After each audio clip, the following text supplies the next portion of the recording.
Ladies and gentlemen, we present to you a short intro to their remarkable story on how they wiped out Maoist terror.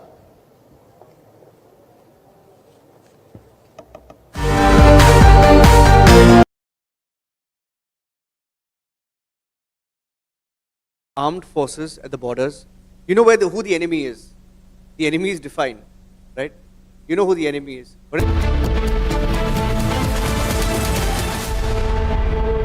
थोड़े में ज्यादा स्वाद यही तो है इसकी खास बात। वाओ मामा, क्या स्वाद है? अरे मेरे राजा,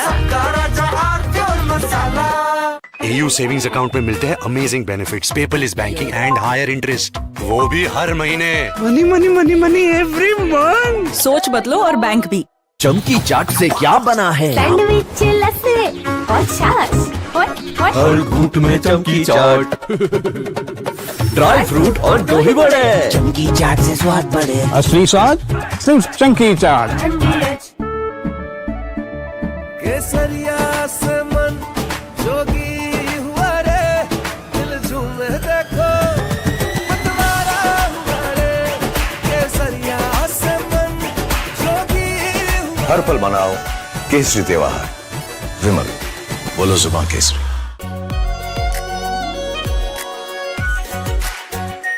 R pure shahi paneer masala, delicious, healthy, every day. Armed forces at the borders.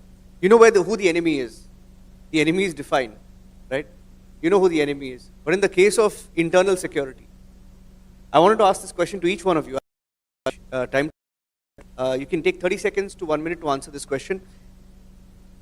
You can count the number of victims of terror in India, right? Cross-border terror. But look at the number of victims of Maoist terror. 9,000 civilians have been killed in the last 20 years. 9,000. Cross-border terrors are only a fraction of that. 2,700 security have been martyred fighting Maoists. 2,700, right? In the case of, and my question is, you can take it, Rakesh sir, and then Ashok ji and Rudresh can take, 30 seconds. When you don't know who the enemy is, who's funding the enemy? Because the enemy is right next to you. The enemy is getting money from somewhere else. The enemy is pumping in money to Maoists to fight our forces. So how do we deal with that? So we refer to some of these people as urban Naxals. They could be anywhere. They could be around you. How do you deal with urban Naxals? I would like to say, एक general perception है कि गरीबी की वजह से नक्सलिज्म पनपता है, but मैं कहूँगा कि जो हम लोगों ने स्टडी की है और जो हम लोगों का एक्सपीरियंस है कि गरीबी का जो कारण, नक्सलिज्म का जो कारण है वो गरीबी नहीं है, बल्कि क्योंकि नक्सलिज्म वहाँ पैदा हो गया, इसकी वजह से वो उन एरियाज का डेवलपमेंट ही नहीं हो पाया और वो एरिया गरीबी में।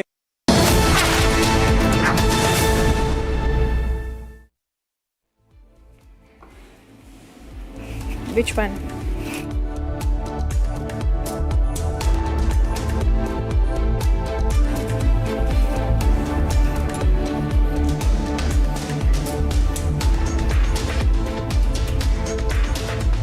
Good evening, welcome to Our Global. We begin in this edition of Our Global focusing on reports from the UK that Keir Starmer has announced his resignation as Labour leader and will step down once his successor is chosen amid internal party pressure. Attention is now turning to the leadership race, with Andy Berman emerging as the reported front-runner to take over the party. Viewers, after this, we're going to focus on Russia, where the country marked the 85th anniversary of Nazi Germany's invasion of the Soviet Union during World War II, known as the Great Patriotic War. Let's take a look at our top headlines. It's Keir Starmer who's announcing his resignation. Andy Berman emerges as Labour's front-runner for Prime Minister in UK. Russia marks 85 years since Nazi invasion. Putin leads tribute to World War II victims.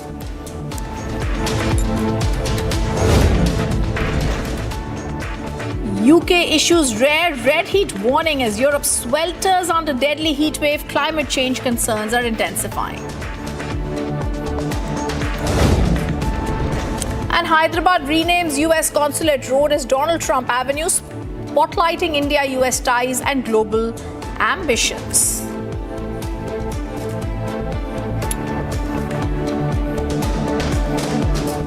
Viewers, the United Kingdom preparing for a major political transition after Prime Minister Keir Starmer announced he will step down as Labour leader and resign once a successor is chosen. The decision comes amid declining public support for his government, with former Great Manchester Mayor and Andy Burnham now emerging as the clear favourite to take over the Labour Party and become Britain's next Prime Minister.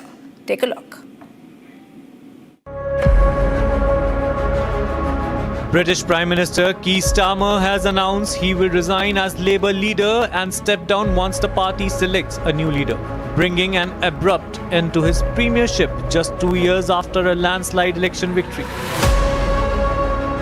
Walking up this street 2 years ago was the proudest moment of my life.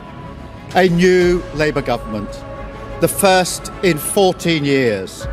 A page in our country's history turned after years of disappointment and despair. The chance to change the lives of millions of people for the better. That's what I came into politics for. The journey to that point was not easy. 6 years ago, I inherited a Labour Party that was politically, financially, and morally bankrupt. I was told time and time again that my party was finished, that we were consigned to history, that a majority at the general election, let alone a landslide majority, was impossible. But we proved those people wrong, because we changed our party, ripping out the poison of anti-Semitism, restoring trust on the economy, defence and national security, and becoming a party that once again stood proudly with, not against, our national flag. Starmer said he accepted the judgment of Labour lawmakers who no longer believed he was the right person to lead the party into the next general election. The resignation follows months of declining support for the government, with critics blaming policy missteps and a growing disconnect with voters who back Labour's promise of change. In a speech outside number 10 Downing Street, Starmer defended his record, pointing to economic growth, rising wages, lower NH waiting list and increased defence spending. Attention is now turning to Andy Burnham, the former Greater Manchester Mayor whose recent by-election victory returned him to Parliament and transformed the Labour leadership race. I swear by Almighty God that I will be faithful and bear true allegiance to His Majesty King Charles, his heirs and successors, according to law. So help me God. A veteran Labour figure, Burnham served in senior government roles under Tony Blair and Gordon Brown before leaving Westminster to become mayor in 2017. During his time in Greater Manchester, Burnham built a national profile by championing regional development, transport reform and local autonomy, earning the nickname King of the North. With key figures already rallying behind him and no major challenger emerging, Burnham appears well positioned to become Labour's next leader and Britain's next Prime Minister. I'm joined now by Nick Newgate, senior British journalist from former BBC World Service journalist, 40 years plus covering Britain and global politics. Nick, this is modern British politics. Keir Starmer won a landslide victory. However, Britain is now going to see its 7th Prime Minister in roughly a decade. At what point do you think this is more about political instability and less about democratic renewal? Well, I agree with your point. It doesn't look very good. It looks unstable. But you can put a positive gloss on it as well. You could say that the 400 plus members of the Labour Party that took Keir Starmer to victory just 2 years ago are declaring their loss of confidence in him. So that's democracy within the Labour Party. And they've made it quite clear that they think it's time for a change. It's not as if the people at large have reached that decision, though I have to say the local election results in early May contributed to the feeling that Labour MPs need or want a new leader. So I think you can see it both ways. What disappoints me is that the Labour Party seems to be following the Conservative Party, who, as you've already indicated, had a lot of prime ministers within a short space of time. Is this a new trend? Well, it clearly is a new trend, but will it continue? For example, if Andy Burnham does replace Keir Starmer, can we expect him to lead the party into the next general election in 3 years' time? I don't know the answer to that, but I hope that the change now will last. But what does this also, Nick, tell us about modern British politics? Andy Burnham has been spoken of, you've spoken of him, it's overwhelming favourite to succeed Starmer, but he was not the face of the Labour Party in 2024 election victory. Does he inherit Starmer's mandate, or does Britain now once again risk, Nick, another Prime Minister entering Downing Street without a direct endorsement from votes? Good point. The nominal situation is that, yes, he inherits the Labour Party manifesto with which Keir Starmer took victory 2 years ago. In other words, and Andy Burnham, if it be he, is in no position to depart from the policies on which the Labour Party was elected to power in 2024. But things have changed since then. And notably, the state of the economy and the challenges, or the pressures on it, I should say. And there's a new issue at the moment, which I would say dominates government in general, and that is money, and especially the conflict between the demands of the welfare state, that's looking after people who are unable to work or who are pensioned and such forth, which is an enormous bill, and the defence needs, expenditure on the armed forces and their equipment, which the Iran war has only made that much more urgent, though it was still considered to be urgent, or it was already considered to be urgent at the time the Russians invaded Ukraine. So that is the big political issue of the moment in Britain. It's spending money on the right things. Have you got enough money to afford to defend the nation? And here Andy Burnham's in a fix, I would say, because he has no more money to spend than Keir Starmer does. So is he going to make a radical decision to switch budgets from welfare to defence? Or is he going to find more money, which means taxes or borrowing? Those are the things that we are conscious, the British people are conscious of, as the Prime Ministership changes. So, as I've indicated, what the Labour Party stands for has not changed, but the situation, and especially the economic situation, has changed. Keir Starmer wasn't able to manage it. Frankly, he was brought down ultimately on his unwillingness to commit to enough defence spending. And we're all interested to see how Andy Burnham, if it be he, will overcome that. Will he find more money? Yes. Or will he change the priorities and tell us that defence doesn't matter? I think the British people would need a lot of convincing that defence doesn't matter. It does matter, and it's the number one concern at the moment. Nick, I get that. But we've all seen Brexit. We've seen the leadership churn. We've also seen the failing public trust, which you're talking about. Now another Prime Minister steps into the same role. Do you think Britain is facing a governance crisis rather than a crisis of just individual leaders? Traditional patterns of political parties and the way they were, do you think the public has lost its trust? That's a good point. I'm not sure I know the answer. Are politics changing? We could ask that question about the situation in your country, which, as you know, I follow very closely. Are we getting away from the professional politician who spends a long time in office leading the country? That would certainly seem to be the case. I mean, we haven't had a long time ruling leader since Tony Blair at the end of the 1990s or so rather the 1980s. So yes, there is some evidence that what you suggest is true. But again, I would come down on the positive side. Democracy appears to work. If the party lose confidence in their leader, they bring about a change. And that applied to the Conservative Party, and now it seems to be applying to the Labour Party. And I don't know why. Will we ever get back to having a long-term Prime Minister? Your Prime Minister has been in office for 12 years. Ours has been in office for 2 years. Yes. Quite a contrast, isn't it? I don't know the solution. I report and record events as they happen. Yes.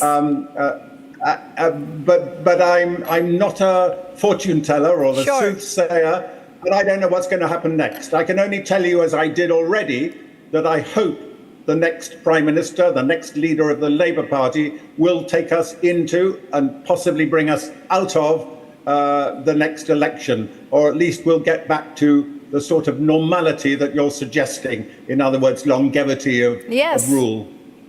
All right, thank you, Nick, because I think Britain is witnessing a change of leader. But is this a slow unraveling of the political model that has already governed the country for generations? Has to be seen. You did mention India. You're absolutely right. India's on its way to being a superpower. 12 years of Prime Minister Modi, and we're going to take a look at that later. But thank you for joining us. Viewers, Russia marked the 85th anniversary of Nazi Germany's invasion of the Soviet Union, one of the deadliest chapters of World War II. President Vladimir Putin led commemorations in Moscow, paying tribute to millions who lost their life during what Russia remembers as the Great Patriotic War.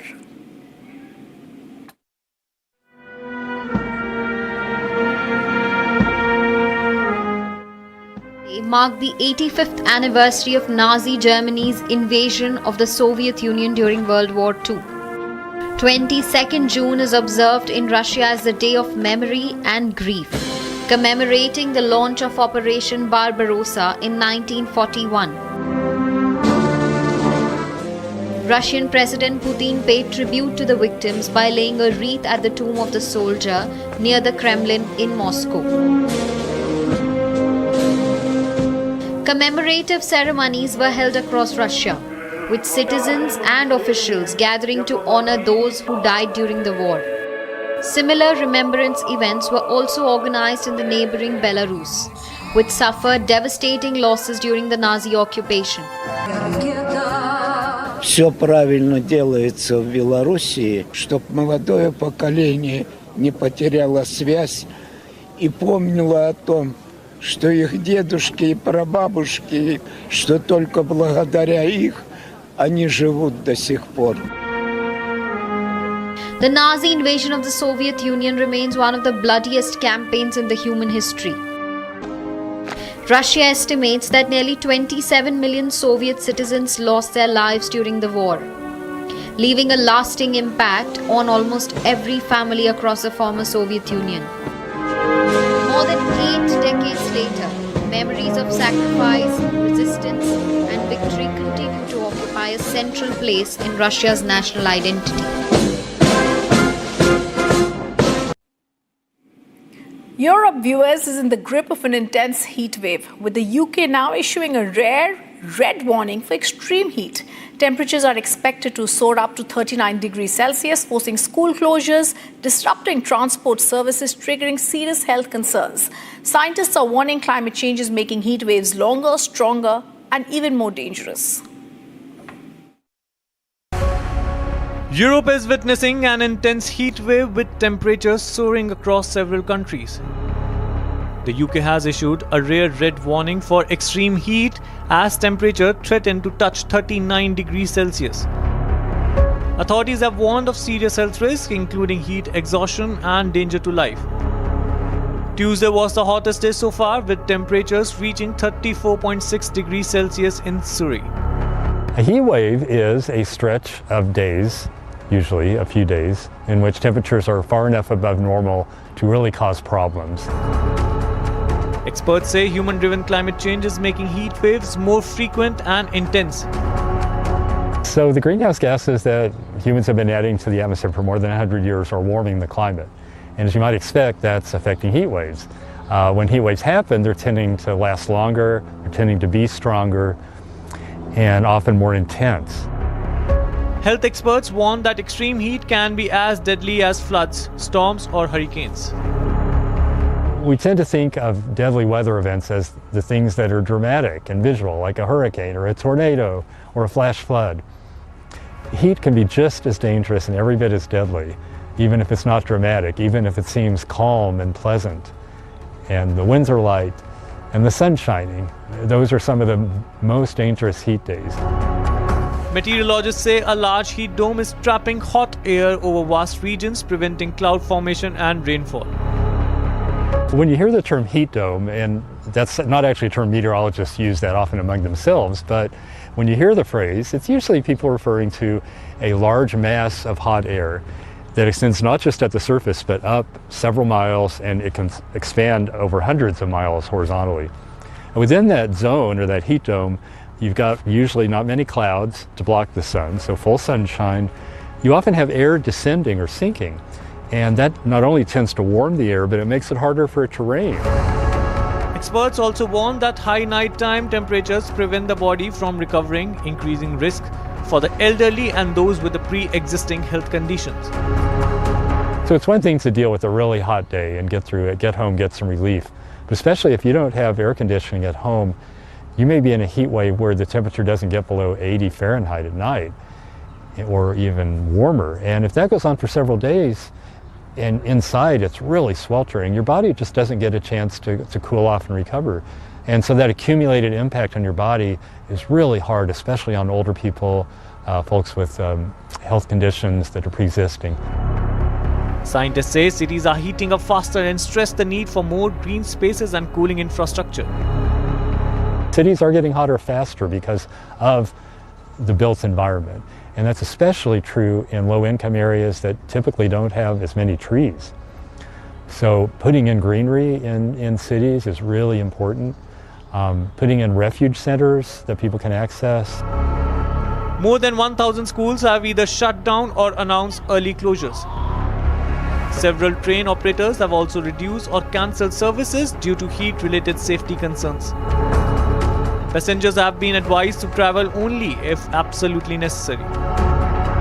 The heat wave is a part of a wider spell of extreme weather impacting several European countries. As Europe braces for even higher temperatures, authorities are urging people to stay hydrated, avoid unnecessary travel, and take precautions against the dangerous heat.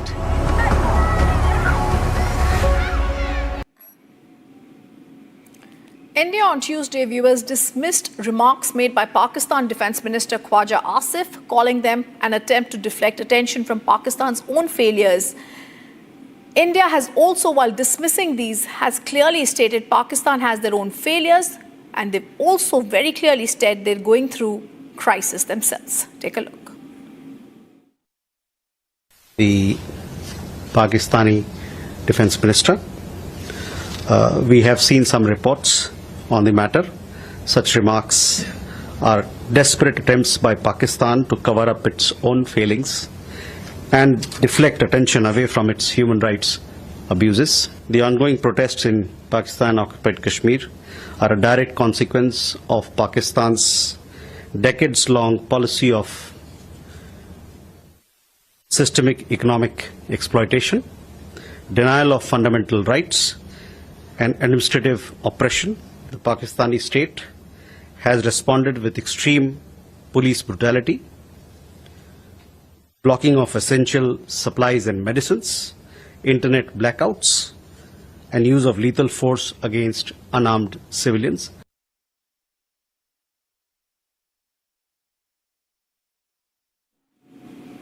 India's maritime outreach in the Indo-Pacific continues to expand. 2 frontline Indian Navy warships have arrived in Vietnam as part of the operational deployment aimed at boosting defense cooperation. The visit comes shortly after India and Vietnam expanded to frontline, also an enhanced comprehensive strategic partnership. Take a look at our report.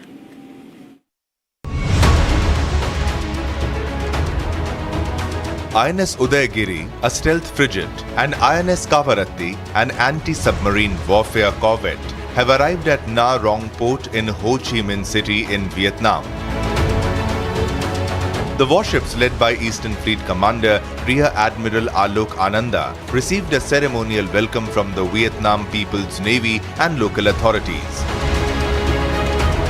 The visit marks the Indian Navy's first major deployment to Vietnam since bilateral ties were upgraded in May this year. During the port call, the two navies will hold professional exchanges, cross-deck visits and community outreach activities. Senior-level interactions are also planned to strengthen maritime cooperation and deepen defense engagement between the two countries.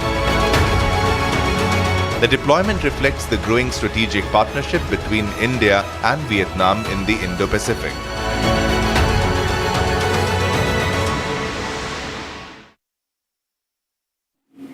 A road has been named after the sitting American president in Telangana's Hyderabad. Telangana has formally renamed a key stretch adjoining the US consulate as Donald Trump Avenue. This is a move the state government says celebrates India-US ties and Hyderabad's growing global ambitions. But beyond symbolism, the decision is also triggering conversations about diplomacy, branding, and Telangana's long-standing American connection.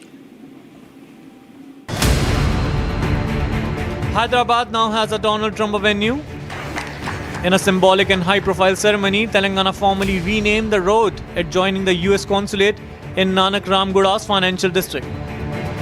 The plaque was unveiled in the presence of US Ambassador Sergio Gore, Telangana Deputy CM Bhatti Vikramarka, and diplomats and senior officials. The move was first announced by Chief Minister Revanth Reddy and has been positioned as a reflection of Hyderabad's growing role in the India-US partnership. Addressing the gathering, Telangana's Deputy CM said America is deeply connected to Hyderabad, not just through government, but through students, professionals, entrepreneurs and families. Telangana also projected a larger message that its relationship with America is now moving beyond software into artificial intelligence, clean energy, life sciences, aerospace and advanced manufacturing. US Ambassador Sergio Gore also focused highly on the trust foundation of India-US ties. The United States is right here in Hyderabad because we trust you. The United States is here because we want to work with you. Our doors to this consulate and to our embassy are open every day because we aim to identify items that will win-win for each side of us. Those individual items will take this relationship to the next level. I first arrived in as ambassador 6 months ago, but that wasn't my first time in India. In fact, I first visited India with my family 15 years ago. And I've traveled all over the world. In fact, I've been to 95 countries. And when people would ask me, what are your favorite countries to visit? India was always at the top of the list. And thank you. The reason for that is because every 100 kilometers in India, you get a different country. You get a different vibrancy, you get a different culture, you get a different history. And it is a remarkably incredible place that left a wow impression on me. And since I've arrived here 6 months ago, one of the things that I've portrayed back home to the United States is bringing that wow to the forefront.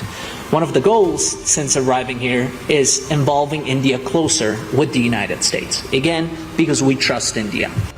But political observers also see a broader strategy, positioning Hyderabad as a global city with proposals already under discussion for roads named after major international companies including Google and Microsoft. But the decision has also triggered a political debate, with critics questioning whether naming a public road after a foreign political leader sends the right message. Criticism is especially important at a time when several US policy positions have drawn concern in India. With Donald Trump Avenue now on Hyderabad's map and political row sparking over the name of the road, Telangana has made Trump the first American president to have road named after him in India. And coming up after a short break, we get you more details of all that's making news and headlines across the nation. Stay on with us.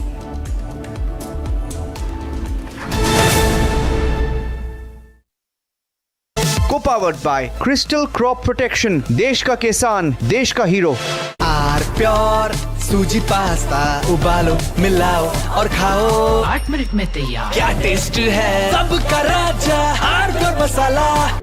In the global employability rankings by Times Higher Education UK, only the following 6 institutions from India are ranked amongst the top 230 in the world for having the most employable graduates. IIT Delhi, IISc Bangalore, IIT Bombay, IIM Ahmedabad, IIT Kharagpur and Amity University. चमकी चाट से क्या बना है? आलू चाट या fruit चाट, स्वाद बनाए चमकी चाट। क्या बात है? स्वादिष्ट पकोड़े और परेशान, अरे चमकी चाट है इसकी जान। असली स्वाद सिर्फ चमकी चाट। केसरिया से मन जोगी हुआ रे, दिल झूमे देखो मतवारा हुआ रे।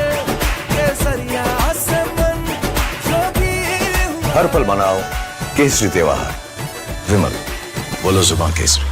थोड़े में ज्यादा स्वाद, यही तो है इसकी खास बात। वाओ मम्मा, क्या स्वाद है? अरे मेरे राजा, मसाला।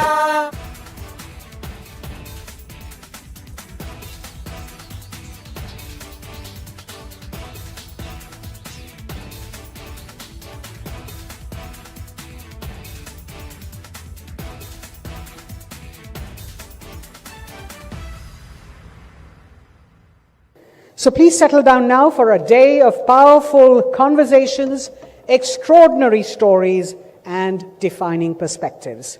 Because the Republic Summit is not merely a forum to discuss India's future, it is a front row seat to the people, ideas, and institutions that are helping build it.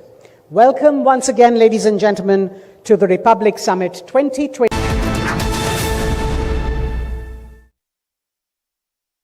Co-powered by Crystal Crop Protection, देश का किसान, देश का hero.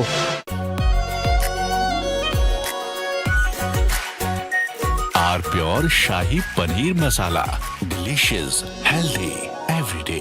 AU current account के साथ मिलता है free UPI QR overdraft facility और एक ही ऐप से बैंक के सारे काम। AU सोच बदलो और बैंक भी। आर प्योर सूजी पास्ता, उबालो, मिलाओ और खाओ। 8 मिनट में तैयार। क्या टेस्ट है, सबका राजा आर प्योर मसाला। केसरिया से मन जोगी हुआ रे, दिल झूमे देखो मतवारा हुआ रे। केसरिया से मन जोगी हुआ। हर पल मनाओ केसरी त्योहार। विमल, बोलो जुबान केसरी। थोड़े में ज्यादा स्वाद, यही तो है इसकी खास बात। वाओ मम्मा, क्या स्वाद है? अरे मेरे राजा, Armed forces at the borders, you know who the enemy is. The enemy is defined, right? You know who the enemy is. But in the case of internal security, I wanted to ask this question to each one of you. You can take 30 seconds to 1 minute to answer this question. You can count the number of victims of terror in India, right? Cross-border terror. But look at the number of victims of Maoist terror. 9,000 civilians have been killed in the last 20 years. 9,000. Cross-border terrorists are only a fraction of that. 2,700 security have been martyred fighting Maoists. 2,700, right? In the case of, and my question is, you can take it, Rakesh sir, and then Ashok ji and Rudresh can take, 30 seconds. When you don't know who the enemy is, who's funding the enemy? Because the enemy is right next to you. The enemy. From Asia's largest news headquarters, setting the agenda for Bharat.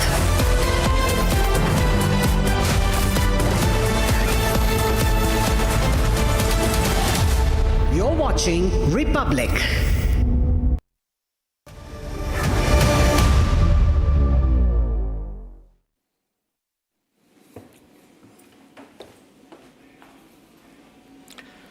Thank you for joining us on the show this evening at 7 p.m. Getting you the big controversy around Bhagwant Mann, the video of Bhagwant Mann that went viral, and the biggest controversy around whether the video was real. Bhagwant Mann's government, did they try to forge a report just to show that video was fake? The story is getting bigger. It could have big ramifications. The burning story in Punjab, we have more details of it, some exclusive inputs. Here are the headlines.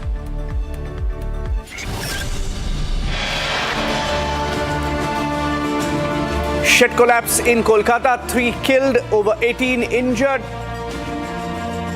The BJP says the construction was illegal.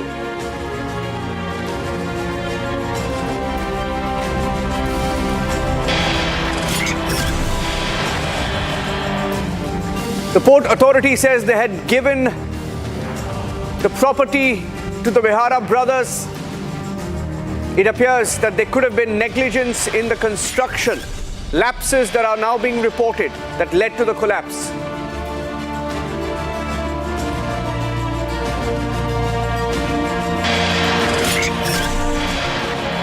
Two arrested in the big controversy of Bhagwant Mann government trying to hide the sacrilege controversy.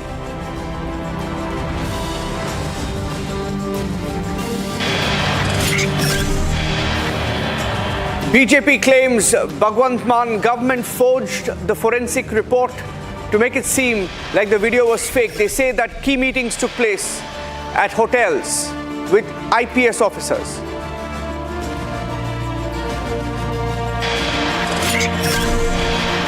FIR registered against policemen involved in the Bharat Tiwari encounter. Claims emerge that the police officers themselves ordered the firing.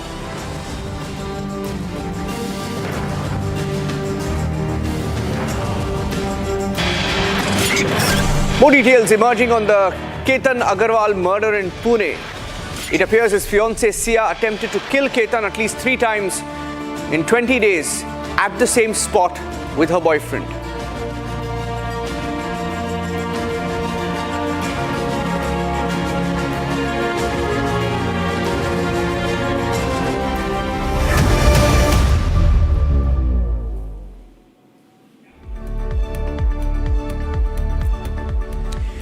Ladies and gentlemen, the big story we are tracking on Republic on the show this evening is from Punjab. It's the burning story in Punjab where a video of a man who the BJP, Akali Dal and Congress claim resembled Bhagwant Mann. It began as a controversy over a viral video allegedly showing someone who resembles Bhagwant Mann, the Punjab Chief Minister, raising a toast, holding a glass of alcohol near portraits of the Sikh gurus. Now, those are stills from the video that's gone viral. And the Akal Takht, the highest Sikh body, claimed that the video was genuine. A criminal investigation then followed. And the forensic reports prepared by the Punjab government was used to defend Bhagwant Mann, the Chief Minister. Now, the Gurugram police has arrested 2 men accused of allegedly fabricating the forensic evidence to claim that the viral footage was fake and AI generated. These are the pictures of the men who've been arrested. The FIR contains explosive allegations including coercion, manipulation, electronic evidence and claims of 10 lakh rupees inducement to produce a predetermined report, a report that would claim that it was not Bhagwant Mann at all in the first place. Now, a complainant alleges he was pressurized to certify that the person seen in the video was not Bhagwant Mann. As investigation continues, there are chats, we have the video, we have the chats, the videos, we'll keep changing the videos.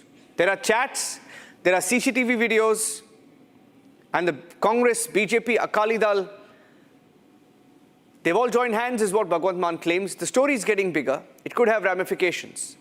But here's what the complainant said that led to arrests being made today.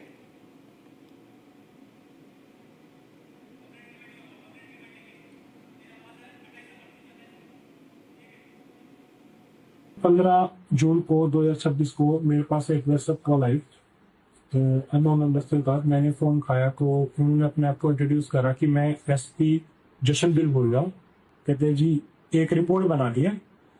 तो मैंने कहा ठीक है, आप भेजिए, documents वगैरह भेजिए, इसको भी डॉक्यूमेंट वगैरह मैं देख लेता हूँ, फिर उसके बाद ही आपको बात है।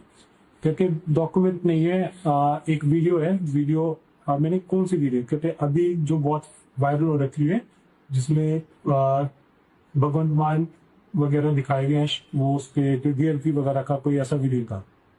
तो मैंने कहा जी मैं तो डिजिटल ऑडियो वीडियो का एक्सपर्ट नहीं हूँ और ना ऑडियो वीडियो के ऊपर रिपोर्ट नहीं दे सकता। तो उनका ये था कि कहते कोई बात नहीं, तुम्हारी नॉन में होते हैं फॉरेंसिक एक्सपर्ट, तुम किसी का वो दो, ठीक है, काम करना है अपने ये, ठीक है, और अच्छी मात्रा में पैसे दें। फिर होटल क्राउन प्लाजा का गुड़गांव में उसी टाइम एसपी जशनबिल पहुंचे, उसी टाइम ही मैं पहुंचा था। पहले रिसेप्शन पे मिले तो उन्होंने कहा कि चलो आगे में चलते हैं, मुझे बैठ के बात करते हैं। तो नंबर 3000 था उनका, तो उसमें 3000 में दे। तो कृपया से करके रिपोर्ट बनानी है भगवान जी के फेवर में, और उसमें जो दूसरे वो लोग हैं उनके पास 2 रिपोर्ट है कि जो रिपोर्ट है AI जनरेटेड नहीं है। मैंने कहा सर ऐसा मेरे को नॉलेज नहीं है, मैं रिपोर्ट नहीं बना सकता। आप जो भी इंसान है उसको आपको पेन ड्राइव वगैरह देनी पड़ेगी, वो देखेगा, उस हिसाब से रिपोर्ट बनेगी।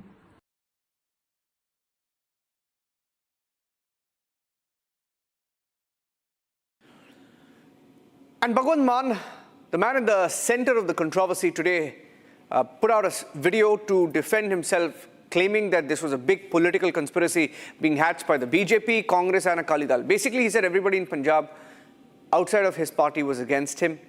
This was his defense. ਅਸੀਂ ਨੇ ਵੀ ਫੋਰੈਂਸਿਕ ਲੈਬ ਤੋਂ ਜਾਂਚ ਕਰਾਈ। ਹੁਣ ਉਹ ਫੋਰੈਂਸਿਕ ਲੈਬ ਦੇ ਜਿੰਨੇ ਵੀ ਮਾਲਕ ਨੇ ਉਹਨਾਂ ਤੇ ਬੀਜੇਪੀ ਨੇ ਹਮਲਾ ਕਰਤਾ, ਕਿਉਂਕਿ ਅਕਾਲੀ ਬੀਜੇਪੀ ਕਾਂਗਰਸੀ ਤਿੰਨੇ ਇਕੱਠੇ ਹੋ ਗਏ ਪੰਜਾਬ 'ਚ। ਕਹਿੰਦੇ ਯਾਰ ਹੁਣ ਇਦਾਂ ਕਰਦੇ ਆ, ਇਹ ਵੀਡੀਓ ਵਾਲਾ ਮਾਮਲਾ ਤਾਂ ਆਪਾਂ ਨੂੰ ਉਲਟਾ ਪੈਂਦਾ ਜਾਂਦਾ ਹੈ। ਇਹ ਤਾਂ ਆਪਾਂ ਹੀ ਨਕਲੀ ਵੀਡੀਓ ਜਾਰੀ ਕਰ ਬੈਠੇ, ਲੋਕ ਤਾਂ ਆਪਾਂ ਨੂੰ ਲਾਂਭੇ ਦੇਣ ਲੱਗ ਗਏ, ਲੋਕ ਤਾਂ ਆਪਣੇ ਤੇ ਹੀ ਕਮੈਂਟ ਕਰਨ ਲੱਗ ਗਏ ਕਿ ਤੁਸੀਂ ਇਹ ਨਕਲੀ ਵੀਡੀਓ ਬਣਾ ਕੇ ਇੰਨੀ ਘਟੀਆ ਰਾਜਨੀਤੀ ਕਰ ਰਹੇ ਹੋ। ਤਾਂ ਉਹਨਾਂ ਨੇ ਉਹਨਾਂ ਲੈਬਾਂ ਦੇ ਮਾਲਕਾਂ ਨੂੰ FIR ਦਾ ਡਰ ਦੇ ਕੇ, ਟੌਰਚਰ ਕਰਕੇ ਜਾਂ ਡਰਾਵਾ ਦੇ ਕੇ ਇਹ ਕਹਾਉਣ ਦੀ ਕੋਸ਼ਿਸ਼ ਕਰ ਰਹੇ ਨੇ ਕਿ ਇਹ ਕਹਿ ਦਿਓ ਕਿ ਅਸੀਂ ਇੰਨੇ ਪੈਸੇ ਲਏ ਸੀ, ਅਸੀਂ ਤਾਂ ਰਿਪੋਰਟ ਫਰਜ਼ੀ ਬਣਾ ਦਿੱਤੀ। ਅੱਛਾ, ਜਿਹੜੀ ਲੈਬ ਚੋਂ ਅਸੀਂ ਕਰਾਇਆ ਉਹ ਫਰਜ਼ੀ, ਜਿਹੜੀ ਲੈਬ ਚੋਂ ਇਹਨਾਂ ਨੇ ਕਰਾਇਆ ਉਹ ਅਸਲੀ। Now, here is the video, the CCTV video and the digital evidence that was claimed by the BJP, and in fact, even the Akali Dal is putting out parts of the video and claiming that some of the people seen in this video. Now, what you see in this video are people associated to the Punjab government, IPS officers, officials meeting at a hotel. They've also put out details of the room number where the officials stayed, the name of the hotel, and the details of the meeting that took place. They claim that in this video, police officials met with forensic experts. Police officials, forensic experts, trying to strike a deal on preparing a report that would give Bhagwant Mann the clean chit. We spoke to the BJP Delhi Minister Manjinder Singh Sirsa, spoke to Republic on why this could be one of the biggest controversies in Punjab. Listen in.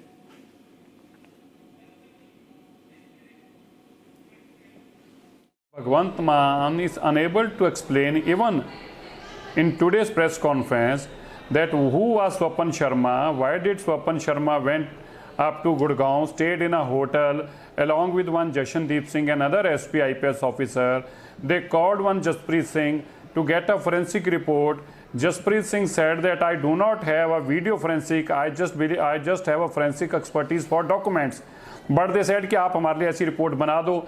The entire sequence during the report, the conversation between the Jashandeep and Jaspreet Singh is totally in the public domain. The WhatsApp are in the public domain. आप पढ़े उन WhatsApp में क्या लिखा हुआ है कि भगवंत मान जी को आप लिख दो कि चीफ मिनिस्टर भगवंत मान ये नहीं है, हमने पब्लिक डोमेन से उनकी फ़ोटो उठा के मैच करी है, आप इस रिपोर्ट में ये लिख दो, इसमें से आप ये लाइनें काट दो, इसको हाईलाइट करके क्लीन चिट दे दो। तो अगर फोरेंसिक ने काम किया है तो फोरेंसिक रिपोर्ट बता दे किस कहाँ की आई है, बता दे किसने फोरेंसिक रिपोर्ट दी है, कौन सी फोरेंसिक एजेंसी ने दी है। जब फोरेंसिक करने वाला ही कह रहा है कि मेरे से 10 लाख रुपया दे के वीडियो सामने है होटल की, जिस होटल में डील हो रही है उसकी CCTV फुटेज आपके सामने चलाने को पब्लिक डोमेन में है, और वहाँ के जो कमिश्नर पुलिस हैं स्वपन शर्मा, वो वहाँ पर गुड़गांव जाते हैं, होटल में रहते हैं, होटल का रिकॉर्ड है, वीडियो है, पैसे के लेन देन का रिकॉर्ड है, चैट के स्क्रीनशॉट है, जिसने रिपोर्ट बनाई वो सामने कह रहा है, और जिसने बनाई वो ये भी बता रहा है कि मेरी फोरेंसिक लेबोरेटरी नहीं है। तो ये सारी चीज़ों का भगवंत मान क्यों नहीं जवाब दे रहे? तो आप ये कह रहे क्यों जवाब नहीं दे रहे इसका? तो आपका कहने का मतलब ये है कि ये जो वीडियो है, कंट्रोवर्शियल वीडियो, वो भगवंत मान ही है उस वीडियो में। यू आर श्योर इट्स भगवंत मान इन दैट वीडियो? नहीं, देखिए मैं पहले आपको बताना हूँ, इस वीडियो आपको थोड़ा सा इसकी बैकग्राउंड में जाना पड़ेगा ताकि आप अपने लोगों को सही खबर बता पाएं। ये वीडियो 5 जनवरी को अकाल तख्त के जथेदार ने भगवंत मान को बुलाया था और उनको कहा था कि आपकी वीडियो सामने आई है जो गुरु साहिबानों के स्वरूप की बेअदबी करते हुए शराब डालते हुए आई है। उन्होंने कहा कि ये AI से बनाई हुई जनरेटेड वीडियो मेरी वीडियो नहीं है। जथेदार अकाल तख्त साहब ने उनको कहा कि आप 2 लेबॉर्ट्रीज का नाम दे दिए फोरेंसिक, हम इसकी जांच कराना चाहते हैं। उन्होंने लेबॉर्ट्री का नाम देने से मना कर दिया, उन्होंने जांच कराने से मना कर दिया। जथेदार साहब ने 2 लेबॉर्ट्री से जांच कराई और जो रिपोर्ट आई, जो 15 जून को और 13 जून को और कुछ 25 मई को आसपास आई, दोनों की रिपोर्ट आने पे उन्होंने सिख कौम के सारे 5 तख्तों के जथेदार को इकट्ठा कर फैसला लिया और फैसले में बताया कि उनको सिख पंथ के इसमें नशकातिज किया जाता है और सिखों को आदेश दिया जाता है कि भगवंत मान से अपना रास्ता ना रखें, उसने पंथ दोखी है और गुरुओं का उसने अपमान बहुत बुरी तरह से किया है। इसके एवज में भगवंत मान, जो कल तक 5 जनवरी को तो कह रहा था कि मेरे को फोरेंसिक रिपोर्ट लाने को तैयार नहीं था, एक दिन के अंदर अंदर ही जाकर 1151 फ्रेम की रिपोर्ट एक दिन में ले आए। एक दिन में 13 तारीख को उन्होंने कराया, 15 तारीख को ये वहां जाते हैं और 16 को रिपोर्ट लाके प्रेस कॉन्फ्रेंस कर देते हैं। हमारा ये कहना है, अगर भगवंत मान जी इस वीडियो में नहीं है तो भगवंत मान जी ने 5 जनवरी से लेकर अब तक वीडियो थी, वो अपनी खुद ही फोरेंसिक रिपोर्टरी पंजाब सरकार थी उससे कराते, पंजाब पुलिस की थी खुद से कराते। क्यों उन्होंने ये पाप किया? क्योंकि पंजाब पुलिस ऑफिशियल करके दे ही नहीं सकती थी। और अगर भगवंत मान जी ने ये फोरेंसिक रिपोर्ट कराई है तो बता दें पंजाब पुलिस कब कराने गई थी, कौन से लेटर के किया नॉमिनेशन पे गए थे, कौन सा जवाब आया, किस लेटर का जवाब में उन्होंने फोरेंसिक रिपोर्ट किसको भेजी, बताएं, है ही नहीं है। दूसरी बात, वीडियो उनकी है या नहीं, ये जथेदार अकाल तख्त साहब ने फोरेंसिक रिपोर्ट के बाद पूरे सिख कौम को जनतक तौर पर अकाल तख्त से एड्रेस करते हुए बताया है। अब उनकी बात मैं और आप तो जब वो कह रहे हैं कि फोरेंसिक रिपोर्ट बता रही है, तो कभी भगवंत मान ने उसको फोरेंसिक रिपोर्ट को चैलेंज ही नहीं किया। भगवंत मान जी ने कभी नहीं कहा ये 2 फोरेंसिक रिपोर्ट जो लेबोरेटरियां गलत हैं, इनकी रिपोर्ट गलत है, मैं इनसे बात करता हूं। उन्होंने कभी नहीं उनको चैलेंज किया। उन्होंने एक और फोर्ज बना के ला दी कि वीडियो तो ठीक है पर मैं नहीं हूं इसके अंदर। नहीं, उन्होंने बोला, आज तक भी उन्होंने इसको क्लेम, उन्होंने चैलेंज नहीं किया जथेदार की फोरेंसिक रिपोर्ट को। अच्छा, उन्होंने सुनिए उन्होंने क्या कहा, ध्यान समझिए। उन्होंने जो 2 फोरेंसिक रिपोर्ट्स आई हैं, उन्होंने कभी उन रिपोर्ट्स को चैलेंज अभी भी नहीं किया। उन्होंने जथेदार साहब को एक बार भी नहीं कहा कि ये गलत रिपोर्ट है या मैं इसकी वेरिफिकेशन फोरेंसिक रिपोर्टरी से बात करना चाहता हूं या मैं उनकी रिपोर्ट को चैलेंज करता हूं, नहीं, कभी नहीं किया। उन्होंने एक और तीसरी बनाकर पेश करने की कोशिश की, जो आपके सामने जसप्रीत सिंह ने आकर बता दिया जब उसको लगा कि मसला बढ़ गया है, मैं फंसने जा रहा हूं, मेरे को मरवाना। Okay, that was Manjinder Singh Sirsa, Delhi Minister, joining us. We have Bikram Singh Majitia now joining us. He's a senior Shiromani Akali Dal leader, a former MLA. Mr. Majitia, if it is true, right, now these are claims being made by your party, by the BJP, by the Congress. Now, if it is true that IPS officers, officials tried to meet forensic experts and doctor this report, then it is very serious. It indicates that perhaps they were trying to hide something, hide the truth. In this case, how sure are you about this before you stick your neck out on a story like this? How sure am I about what? About the fact that this meeting happened, that it was Bhagwant Mann who personally got the report forged. That fact is on the table. There is an admission of the person who prepared the report. There are video clippings of the Commissioner of Police, Swapan Sharma, the SP, Cyber Crime, now the SP in Ludhiana, Jashandeep Gill, in Crown Plaza Hotel in Gurgaon. Isn't it against their service rules? How could they be staying in a suite in a 5-star hotel in Gurgaon? Where did they get that money from? The video clippings are there. There is a WhatsApp chat between the SP and the forensic guy that he wants a certain tailor-made report, and we know who that report benefits. There are money trail. Money has been transferred into accounts. There are the security vehicle, the official vehicle numbers are there. There is an admission by Jaspreet who did that whole forensic work for them. So it's an open and shut case. And who is the beneficiary of this entire forensic laboratory report? Nobody else but Bhagwant Mann. And who claimed that report to be genuine? There was a press conference held in Chandigarh. Bhagwant Mann himself talked about that report. And his two ministers, Harpal Chima and Aman Arora. So they were tom-tomming about this report that I so have with me, these WhatsApp chats. Yeah, I have Who those does it benefit? Nobody else but Bhagwant Mann. Why would a state government need to go to a private laboratory in the first place? There is the CFSL laboratory, the state government of India run laboratories where all the big cases are inquired into by those laboratories. Because you knew, Bhagwant jolly well knew that if he went to one of those laboratories, the state government laboratories, video would be, it would come out that the video is genuine. So he needed to go to a laboratory which does not exist. It's a fake address, get a fake report, and give himself a clean sheet. He needs to be booked. Is he above the law?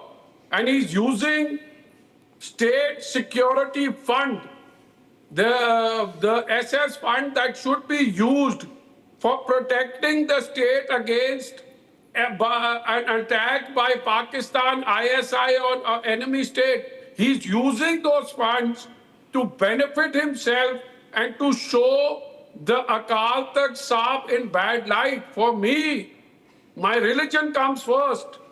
For me, Sri Akal Takht Sahib comes first, and then comes anybody else. Now I'm This asking man about is trying to play with fire. What ISI could not achieve, he's playing on those lines. He's trying to ignite religious passions in Punjab. And who will benefit at a border state?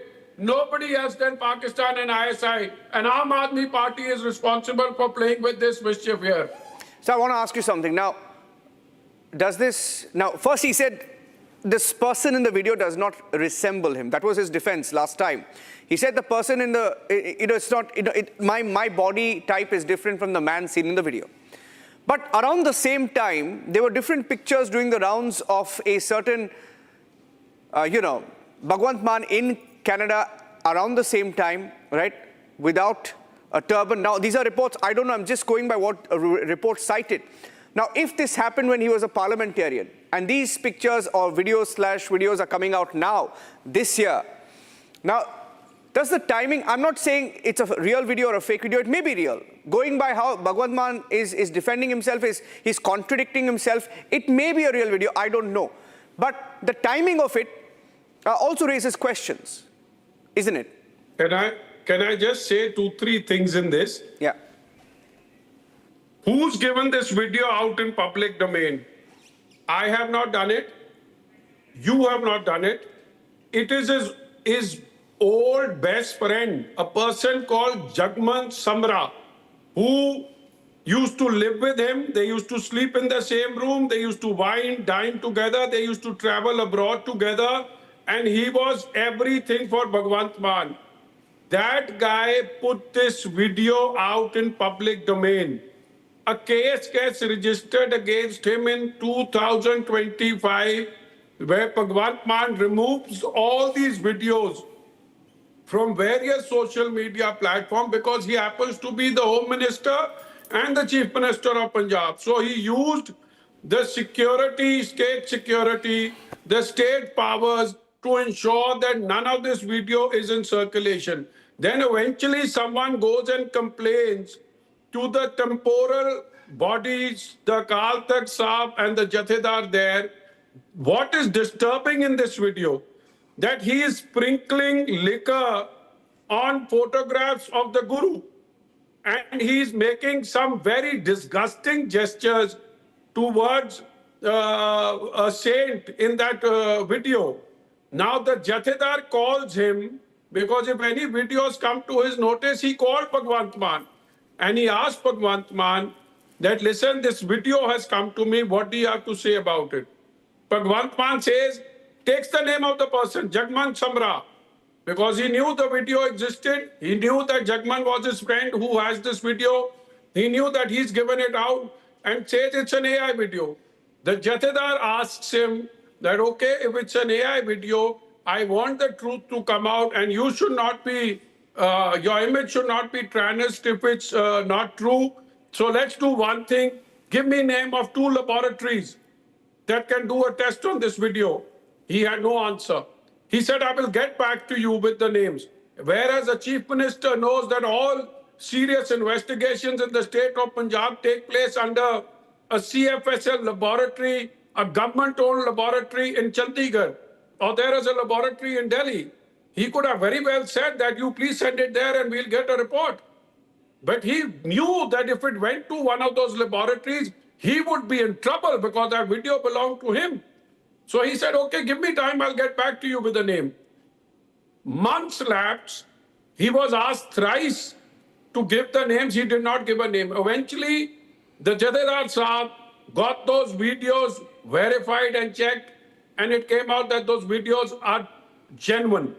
So the Jadedar then announced him as a Panth Viroti, as a Guru Dokhi, someone who is trying to ignite religious feelings in Punjab and someone who's behaving unbecoming of a person who has religious beliefs of a chief minister. What's wrong? And then Bhagwant Mann suddenly comes alive after so many months, and he had all the opportunity. Since 2025 in November, he could have got the videos checked and given a report. But once this report comes from the Akal Takht Sahab, he turns around and gets another report made from Godown, this entire controversy that this video is fake. In 48 hours, a new report emerges. And he sells this report to everyone, and ministers talk about this report. And it so comes out that the person who made the report, what does Bhagwant Mann have to say about these WhatsApp chats with the SP? Yeah. Are these all fake? Yeah, I saw that. The SP's name is right there. And he's asking for a certain report. Jaspreet comes on live TV and says that when he realized that what he's done, he knew he's going to get into trouble for this fake report. He comes out and tells the truth. And that truth hurts whom? Bhagwant. When Bhagwant was getting a fabricated report made, didn't he know he's doing something illegal? And the DGP Punjab, the temporary DGP Gaurav Yadav, is to blame. Because Gaurav Yadav's job or Swapan Sharma's job was to tell the chief minister, no sir, we don't need to go to Gurgaon. There's a laboratory in Chandigarh, government-owned laboratory, it should go there. But they could not send it there because they knew it would come out as a genuine video. So they had to get a fabricated report. And isn't it against the service rules? How can officers go stay in 5-star hotel? Who's paying for those bills? How can they take 3 suites and stay there for 3 days? And where did they get 10 lakh rupees from? How can they carry cash? There was a DIG by the name of Puller who was arrested here, and where they recovered 7 crores of cash from him. CBI arrested him.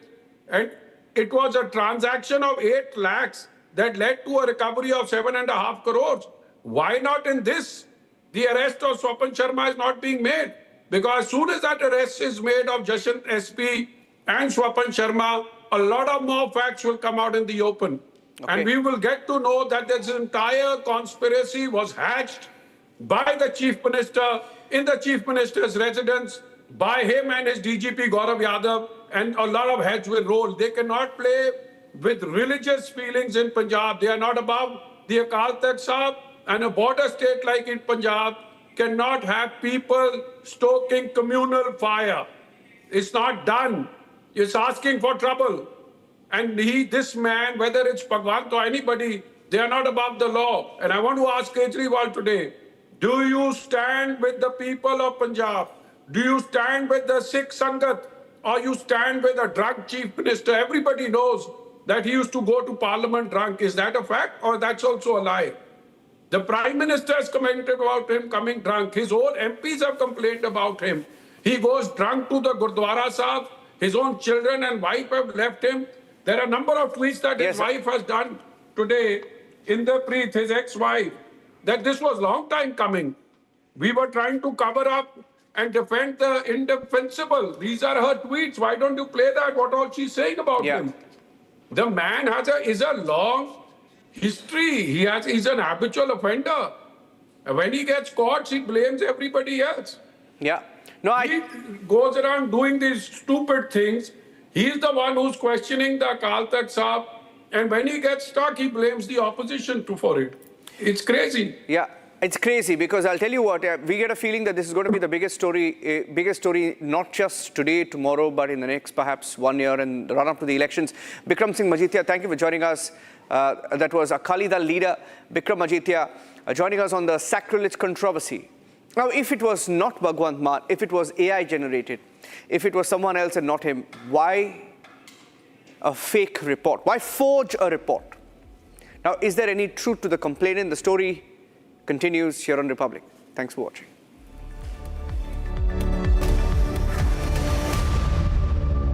In the global employability rankings by Times Higher Education UK, only the following 6 institutions from India are ranked amongst the top 230 in the world for having the most employable graduates: IIT Delhi, IISc Bangalore, IIT Bombay, IIM Ahmedabad, IIT Kharagpur and Amity University.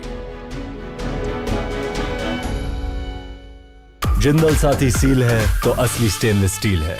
तो जब भी आप stainless steel pipes and tubes खरीदें, Jindal Saathi seal जरूर check करें। Jindal stainless, India's leading producer of stainless steel.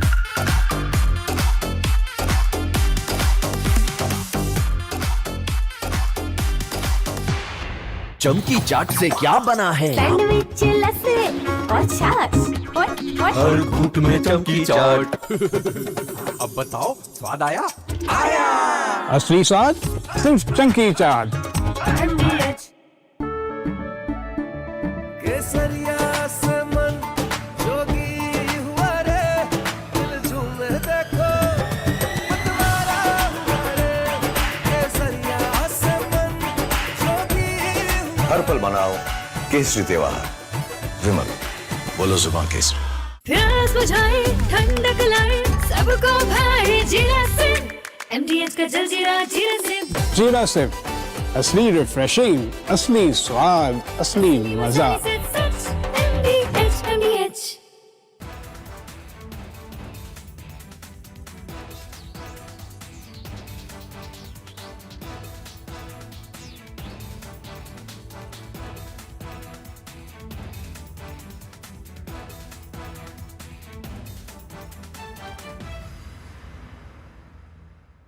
So please settle down now for a day of powerful conversations, extraordinary stories, and defining perspectives.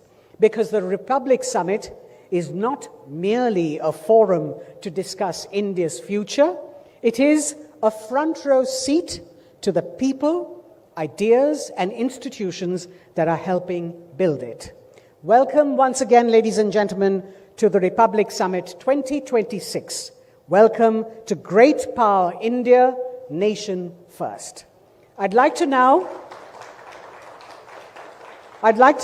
invite Republic Media Network's founder and editor-in-chief, Mr. Arnab Goswami, along with Shri Rakesh Agarwal, IG CRPF, Shri Ashok Kumar, Commandant 210 Cobra Battalion, CRPF, and Sub-Inspector Rudresh Singh, 210 Cobra Battalion, CRPF, to please come up on stage to light the ceremonial lamp.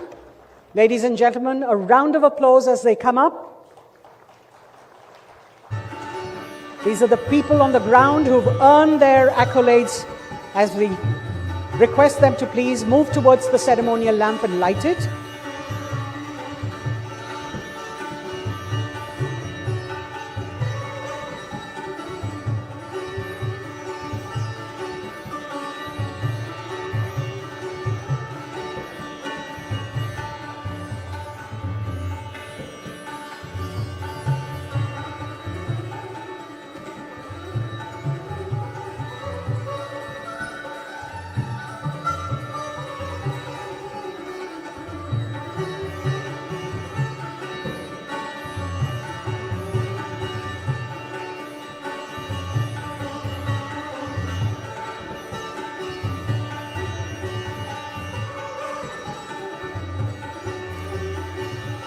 A final round of applause as Arnab adds his brilliance to the event.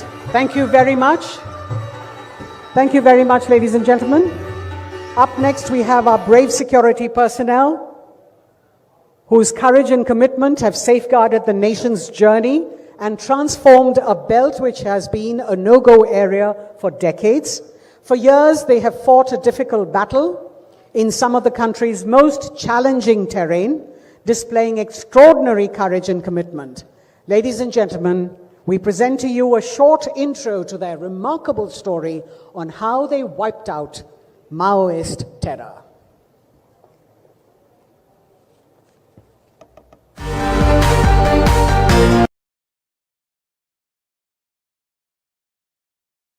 Armed forces at the borders. You know who the enemy is. The enemy is defined, right? You know who the enemy is. But in the case of internal security, I wanted to ask this question to each one of you. You can take 30 seconds to 1 minute to answer this question. You can count the number of victims of terror in India, right? Cross-border terror. But look at the number of victims of Maoist terror. 9,000 civilians have been killed in the last 20 years. 9,000. Cross-border terrorists are only a fraction of that. 2,700 security have been martyred fighting Maoists. 2,700, right? In the case of, and my question is, you can take it, Rakesh sir, and then Ashok ji and Rudresh can take, 30 seconds. When you don't know who the enemy is, who's funding the enemy? Because the enemy is right next to you. The enemy is getting money from somewhere else. The enemy is pumping in money to Maoists to fight our forces. So how do you deal with that? So we refer to some of these people as urban Naxals. They could be anywhere. They could be around you. How do you deal with urban Naxals? I would like to say, एक general perception है कि गरीबी की वजह से नक्सलिज्म पनपता है, but मैं कहूँगा कि जो हम लोगों ने स्टडी की है और जो हम लोगों का experience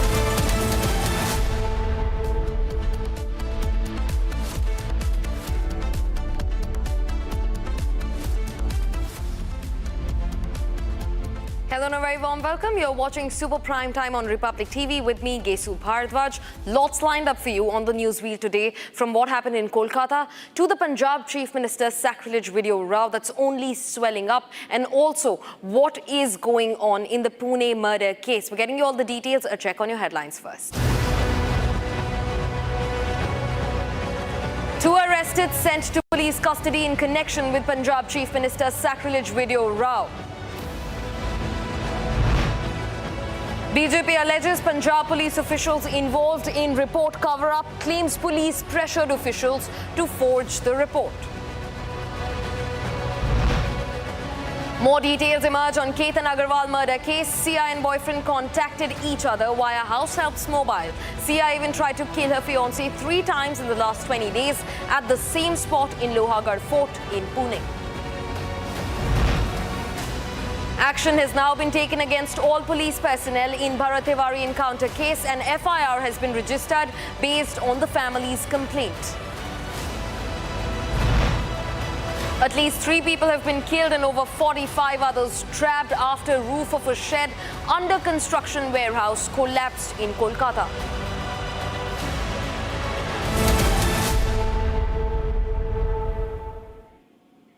And viewers, starting first with Kolkata. A major tragedy that's unfolded in Taratala area after an under-construction warehouse shed collapsed. The incident left several workers trapped under tons of debris. The death toll has now risen to 8, while rescue teams continue a massive operation to locate survivors. Fresh questions are also being raised over the quality of construction and the history of the site. Here's a report. Take a look. A massive rescue operation in Kolkata's Taratala area was launched after an under-construction warehouse shed collapsed, trapping multiple workers beneath the debris. Rescue teams comprising the Army, NDRF, SDRF, Fire Services and West Bengal Police have been deployed to carry out search and rescue operations. Authorities have confirmed that 8 bodies have been recovered so far, while at least dozens of people have been rescued from the collapse site.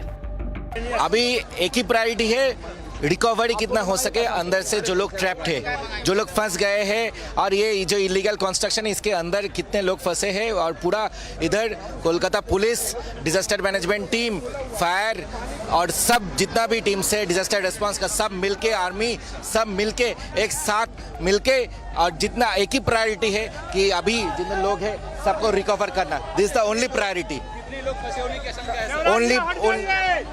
only priority is recovery of the injured, of those who have been trapped. एक ही priority है, अभी कोई bite देने का time नहीं है, bite देने का टाइम है, अभी एक ही प्रायोरिटी है, लोगों को रिकवर करना।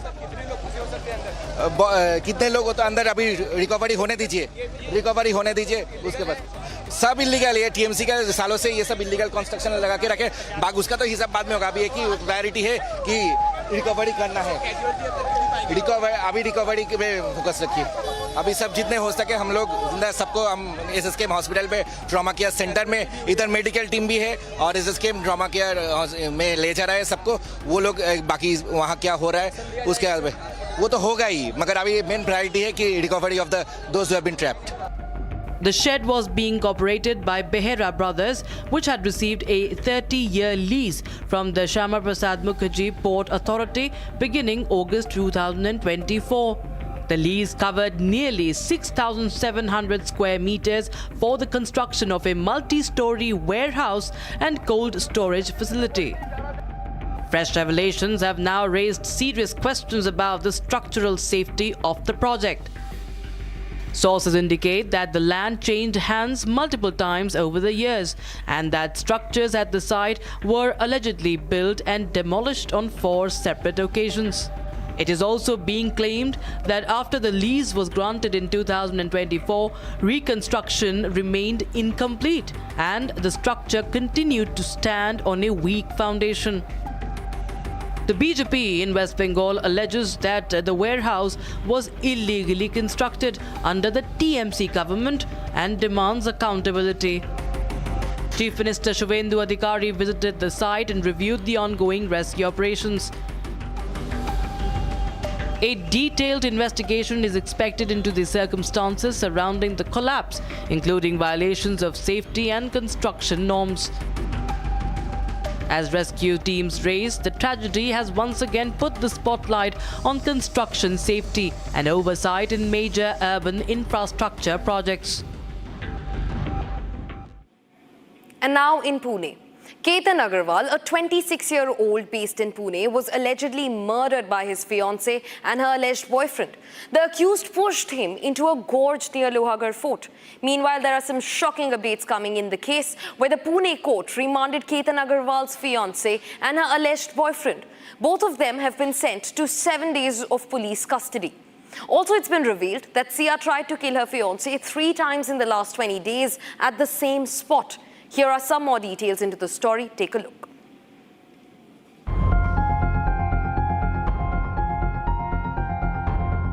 A Pune court on Tuesday remanded Ketan Agarwal's fiancée Sia and her alleged boyfriend to 7 days police custody. The accused allegedly pushed Ketan Agarwal into a deep gorge off the Lohagarh Fort in Pune. Initially believed to be a case of an accidental fall, the investigation pointed out that this is a murder conspiracy. I am at that very spot where prime accused Chetan Chaudhary was spotted. You can see that he was spotted in at this very spot wearing all the gloves, all the bandana, all the jackets, and this is where exactly he was spotted while trekking to Lohagarh Fort. It has emerged that before the planned murder, Ketan and Sia visited the Lohagarh Fort twice. According to the father's statement, Sia insisted on visiting Lohagarh Fort around 31st of May, but she again insisted on 14th of June to visit the fort. But Ketan's parents denied as they were going to travel to Bali for pre-wedding shoot. But she again insisted on 14th of June to visit the fort. But Ketan's parents refused as they were going to travel to Bali for the pre-wedding shoot. Later, after Sia created a fuss about the denied permission on 14th of June, the couple visited the Lohagarh fort. She made the first attempt of pushing Ketan off the cliff, but she did not succeed. Again, on 18th of June, the couple visited the Lohagarh fort for Sia's birthday celebrations, and that's when she pushed him off the cliff. Also, it has been revealed that Sia tried to kill her fiancé 3 times in 20 days at the same spot. On the day of murder, Chetan Chaudhary, the alleged boyfriend, and Sia Goyal were in contact through a house help's mobile phone to avoid being traced. Later, many CCTVs were scrutinized, which revealed that on the day of murder, Sia and Ketan reached 20 to 25 minutes before her boyfriend Chetan Chaudhary. Moreover, police sources indicate that Chetan Chaudhary and Sia Goyal planned everything at a local coffee shop in Pune. Meanwhile, huge shocker coming in was father's statement when he said that Ketan frequently asked him about Sia's background. He also mentioned about Sia being friends with Chetan and also frequently mentioned Chetan's name. Ketan asked his father about Sia's background check not once but thrice. Doubts started emerging in Ketan's mind after Sia was behaving weirdly. With fresh revelations of multiple alleged murder attempts, officials are expected to probe deeper into the conspiracy. And now, viewers, what's happening in Bihar as the political heat over the controversial Bharat Tiwari encounter that took place on the 17th of June is continuing to intensify. A large public gathering is being held in the Biloti village to protest the police encounter killing of Bharat Tiwari. Participants have been raising slogans against the police and Bihar's Chief Minister Samrat Chaudhary demanding his resignation. Several political leaders have commented on the incident, and in fact, his family claims he was encountered, shot in the leg. He succumbed to his injuries even after he submitted in front of the Bihar police. Here's a report. भरोसा कीजिए, फालतू बोलेगा रे, फेंक दे, यार इनको दे दिया गया. The Bharat Tiwari encounter case continues to spark political and public debate across Bihar. Days after the controversial police encounter on June 17th, a major Mahapanchayat is being organized in Bharat Tiwari's native village, Bhojpur district. Several political parties, including the Samajwadi Party, are expected to participate in the gathering as demands for accountability and justice gain momentum. Political strategist and Jan Suraj founder Prashant Kishore is also expected to visit Bharat Tiwari's village and meet local residents and family members. Bharat Tiwari's death during a police encounter has triggered widespread reactions, with supporters questioning the circumstances surrounding the operation. The incident has now become a major political issue in Bihar, with opposition parties demanding transparency in the investigation. Bharat Tiwari के encounter के बाद यहाँ पर अब तमाम लोग देखिए सड़कों पर आ चुके हैं. आज महापंचायत का आयोजन था, एक तरफ दिखाइए उधर अनुपम तस्वीरें, एक तरफ महापंचायत था, लेकिन अब जो है एक गुट जो महापंचायत में शामिल हुआ वो अब सड़कों पर देखिए यहाँ पर जाम लगा दिया है. लंबा ये देखिए जाम इस समय आपको दिखाई दे रहा होगा. आगे से पीछे तक अगर ये कैमरा अगर हम पैन करेंगे तो लगभग कई किलोमीटर का ये लंबा जाम है. अब इसको जाम को अब खुलवाने में अब काफ़ी मशक्कत अब प्रशासन को यहाँ पर करनी पड़ रही है. आप देखेंगे जहाँ पर देखिए सड़कों पर काफ़ी संख्या में ग्रुप में लोग एकत्रित हुए. इधर का जाम अब देखिए हालांकि धीरे धीरे खुल रहा है, मूवमेंट हो रही है, लेकिन जो तमाम लोग आक्रोशित हैं कैसे वो सड़कों पर आ गए. उन लोगों का ये कहना है कि जब तक न्याय नहीं मिलेगी भरत तिवारी के परिवार को, भरत तिवारी को, तब तक इसी तरह से आंदोलन ये जारी रहेगा. Amid mounting pressure, the Bihar government has already ordered a judicial inquiry into the encounter. BJP leaders have appealed for patience and urged people to allow the investigation to take its course. With a judicial probe underway and political mobilization gathering pace, all eyes are now on the Mahapanchayat and the findings of the inquiry. And that's all that we could wrap for you in this edition of Super Prime Time. Don't go anywhere. On the other side at 8 p.m, our editor-in-chief Arnab Goswami lays open the debate on the Kolkata roof collapse. How long until the government in West Bengal wakes up?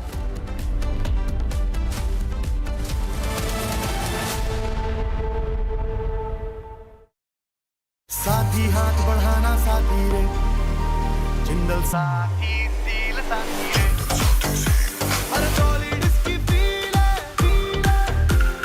Jindal Saathi seal है तो की stainless steel है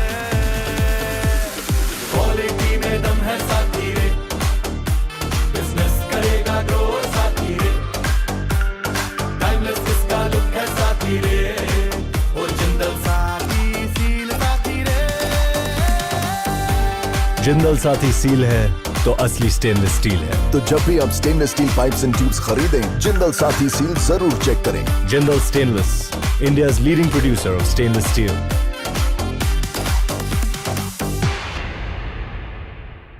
चमकी चाट से क्या बना है? Sandwich लस्सी और छाछ हर घूंट में चमकी चाट। ड्राई फ्रूट और दही बड़े। चमकी चाट से स्वाद बढ़े। असली स्वाद सिर्फ चंकी चाट। ऑक्टोरोमा मैनुअल वाइंडिंग 4 लोगों के पास है ये। कुछ इससे भी अनोखा। कमला पसंद सिर्फ एक अनोखा स्वाद। कमला पसंद पान मसाला। चमकी चाट से क्या बना है? आलू चाट या फ्रूट चाट। स्वाद बढ़ाए चमकी चाट। क्या बात है? स्वादिष्ट पकोड़े और बरसान, अरे चंकी चाट है इसकी जान। असली स्वाद सिर्फ चंकी चाट। Armed forces at the borders, you know who the enemy is. The enemy is defined, right? You know who the enemy is. But in the case of internal security, I wanted to ask this question to each one of you. You can take 30 seconds to 1 minute to answer this question. You can count the number of victims of terror in India, right? Cross-border terror. But look at the number of victims of Maoist terror. 9,000 civilians have been killed in the last 20 years. 9,000. Cross-border terrors are only a fraction of that. 2,700 security have been martyred fighting Maoists. 2,700, right? In the case of, and my question is, you can take it, Rakesh sir, and then Ashok ji and Rudresh can take, 30 seconds. When you don't know who the enemy is, who's funding the enemy? Because the enemy is right next to you. The enemy is getting money from somewhere else. The enemy is pumping in money to Maoists to fight our forces. So how do you deal with that? So we refer to some of these people as urban Naxals. They could be anywhere. They could be around you. How do you deal with urban Naxals? I would like to say, एक general perception है कि गरीबी की वजह से नक्सलिज्म पनपता है, but मैं कहूँगा कि जो हम लोगों ने स्टडी की है और जो हम लोगों का एक्सपीरियंस है कि गरीबी का जो कारण, नक्सलिज्म का जो कारण है वो गरीबी नहीं है, बल्कि क्योंकि नक्सलिज्म वहाँ पैदा हो गया, इसकी वजह से वो उन एरियाज़ का डेवलपमेंट ही नहीं हो पाया और वो एरिया गरीबी में और डेवलपमेंट में पिछड़ते गए। जो नक्सलिज्म है वो उन एरिया में ज़्यादा फैला जहाँ पे कि टेरेन डिफ़िकल्ट थी, जंगल्स थे जहाँ पर सिक्योरिटी फोर्सेस और गवर्नमेंट की रीच नहीं हो सकती थी, तो उनके डेवलपमेंट की जो स्टेज थी वो वैसे ही थोड़ी कम थी। और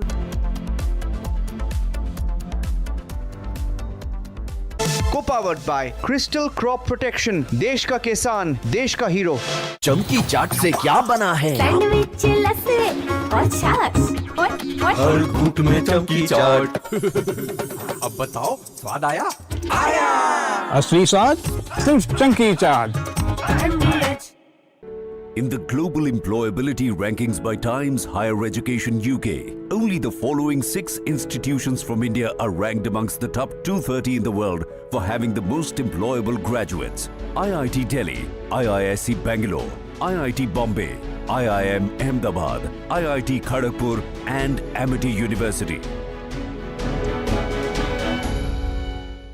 प्यास बुझाए ठंडक लाए सबको भाई जीरा सिम MDH का जलजीरा जीरा सिम जीरा सिर्फ असली रिफ्रेशिंग, असली स्वाद, असली मजा।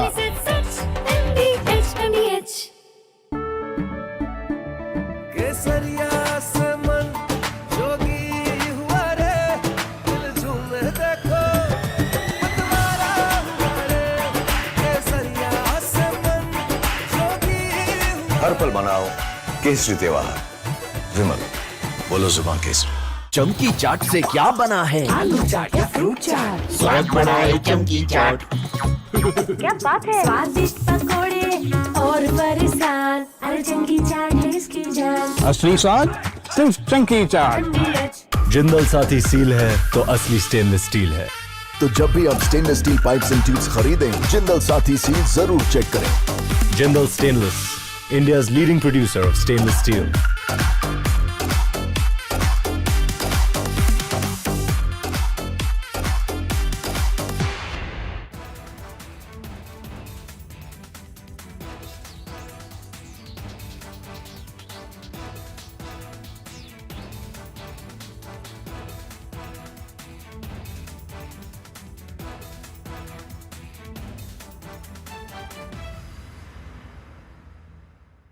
So please settle down now for a day of powerful conversations, extraordinary stories, and defining perspectives.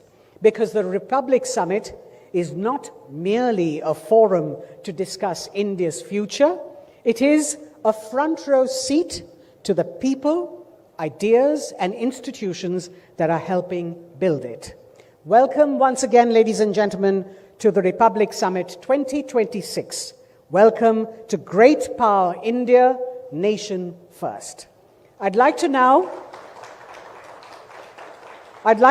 invite Republic Media Network's founder and editor-in-chief, Mr. Arnab Goswami, along with Shri Rakesh Agarwal, IG CRPF, Shri Ashok Kumar, Commandant 210 Cobra Battalion, CRPF, and Sub-Inspector Rudresh Singh, 210 Cobra Battalion, CRPF, to please come up on stage to light the ceremonial lamp. Ladies and gentlemen, a round of applause as they come up. These are the people on the ground who've earned their accolades, as we request them to please move towards the ceremonial lamp and light it.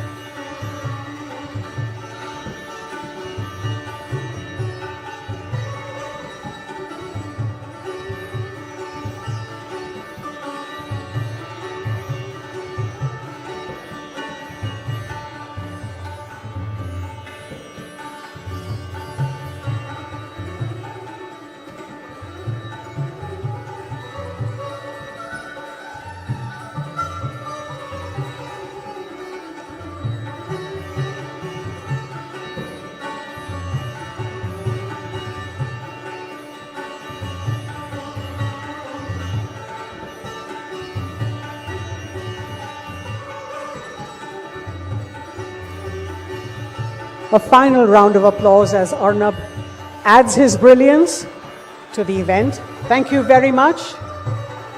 Thank you very much, ladies and gentlemen. Up next, we have our brave security personnel whose courage and commitment have safeguarded the nation's journey and transformed a belt which has been a no-go area for decades. For years, they have fought a difficult battle in some of the country's most challenging terrain, displaying extraordinary courage and commitment. Ladies and gentlemen, we present to you a short intro to their remarkable story on how they wiped out Maoist terror.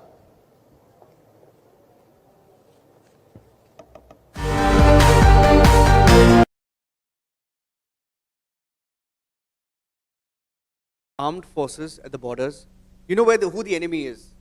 The enemy is defined, right? You know who the enemy is. But in the case of internal security, I wanted to ask this question to each one of you. You can take 30 seconds to 1 minute to answer this question. You can count the number of victims of terror in India, right? Cross-border terror. But look at the number of victims of Maoist terror. 9,000 civilians have been killed in the last 20 years. 9,000. Cross-border terrors are only a fraction of that. 2,700 security have been martyred fighting Maoists. 2007.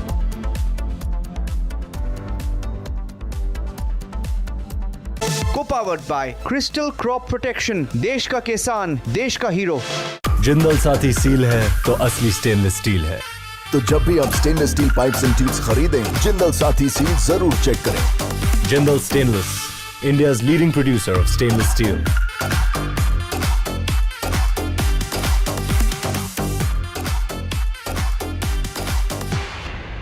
AU savings account में मिलते हैं amazing benefits, paperless banking and higher interest, वो भी हर महीने। Money money money money every month. सोच बदलो और बैंक भी। प्यास बुझाए ठंडक लाए सबको भाए जीरा सिम, MDH का जलजीरा जीरा सिम। जीरा सिर्फ असली रिफ्रेशिंग, असली स्वाद, असली मजा। MDH। जब तक लाजवाब न बन जाए उसे नहीं इत्मीनान है, तभी तो रिचमैन बनना नहीं आसान है। चमकी चाट से क्या बना है? सैंडविच लस्सी और छाछ हर घूंट में चमकी चाट, ड्राई फ्रूट और दही बड़े। चमकी चाट से स्वाद बढ़े। असली स्वाद सिर्फ चमकी चाट। Armed forces at the borders. You know who the enemy is. The enemy is defined, right? You know who the enemy is. But in the case of internal security, I wanted to ask this question to each one of you. Time. You can take 30 seconds to 1 minute to answer this question. You can count the number of victims of terror in India, right? Cross-border terror. But look at the number of victims of Maoist terror. 9,000 civilians have been killed in the last 20 years. 9,000. Cross-border terrors are only a fraction of that. 2,700 security have been martyred fighting Maoists. 2,700, right? In the case of, and my question is, you can take it, Rakesh sir, and then Ashok ji and Rudresh can take, 30 seconds. When you don't know who the enemy is, who's funding the enemy? Because the enemy is right next to you. The enemy is getting money from somewhere else. The enemy is pumping in money to Maoists to fight our forces. So, how deal with that? So, we refer to some of these people as urban Naxals. They could be anywhere. They could be around you. How do you deal with urban Naxals? I would like to say, एक general perception है कि गरीबी की वजह से नक्सलिज्म पनपता है, but मैं कहूँगा कि जो हम लोगों ने स्टडी की है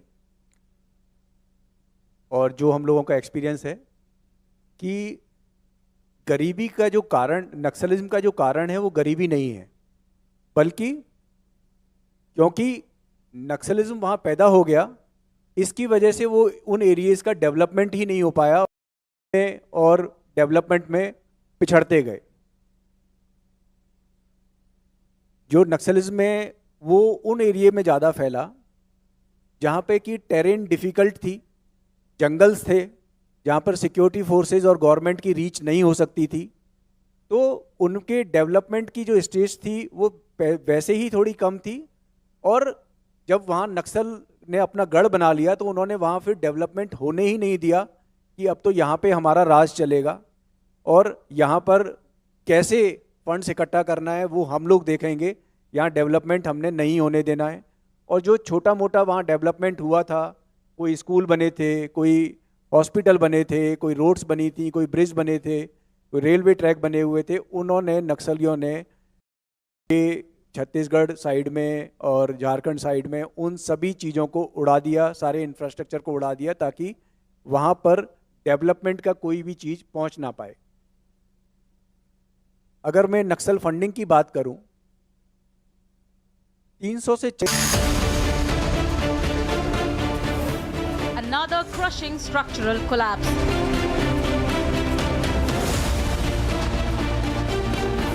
Eight killed in Kolkata shed collapse. Did corruption-led shed operate? Debating tonight at 8 p.m. Presenting by Zoho Business Software, trusted by 15 crore users.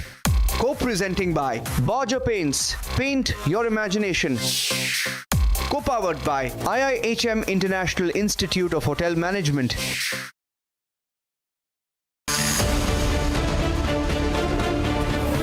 The live-streamed encounter in Bihar.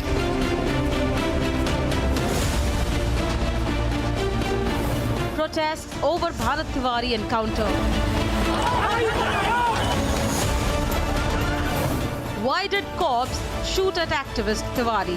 Debating tonight at 8:30 p.m. Presenting by Zoho Business Software, trusted by 15 crore users. Co-presenting by Borger Paints, paint your imagination. Co-powered by IIHM International Institute of Hotel Management.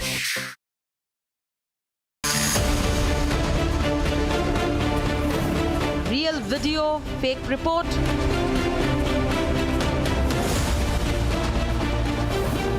Was it Bhagwat Maan in the video?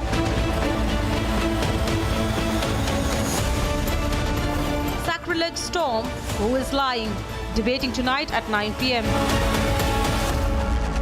Presented by Amity University, ranked amongst the top 3% universities globally. Co-presenting by Borger Paints, paint your imagination. Powered by RP Sanjeev Goenka Group, growing legacies since 1820. TVS iQube, India's favorite family EV.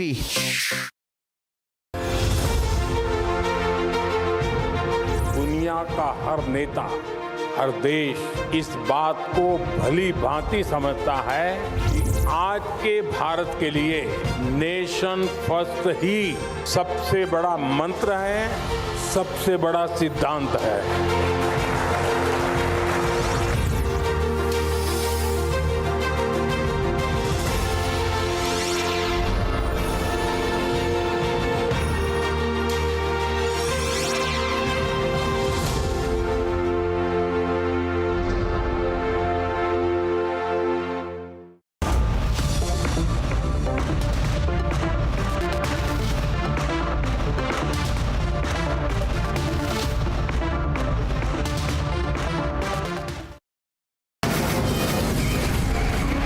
From the Republic Media Network headquarters, it's time for Arnab Goswami on The Debate.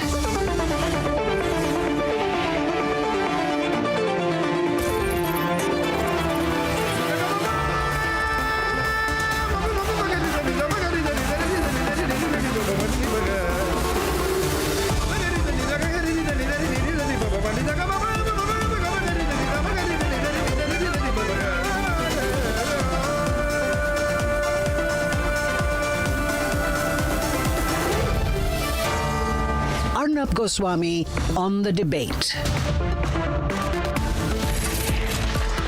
Tonight, another urban tragedy after the fire in Delhi and the Lucknow coaching center fire.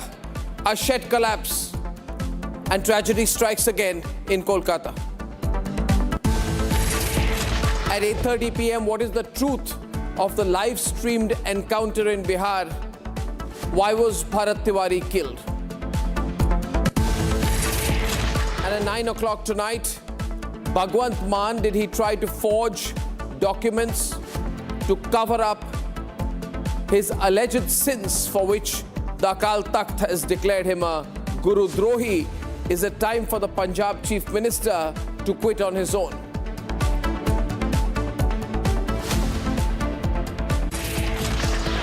There have been a series of urban tragedies in the month of June. And the latest is what happened today, a little after noon, at an under-construction warehouse in Kolkata, in a place called Taratala. Ladies and gentlemen, an under-construction warehouse where the iron beams and concrete all fell, and so many people killed, many, many more, ladies and gentlemen, trapped under heavy iron beams and concrete as of us bringing you this broadcast.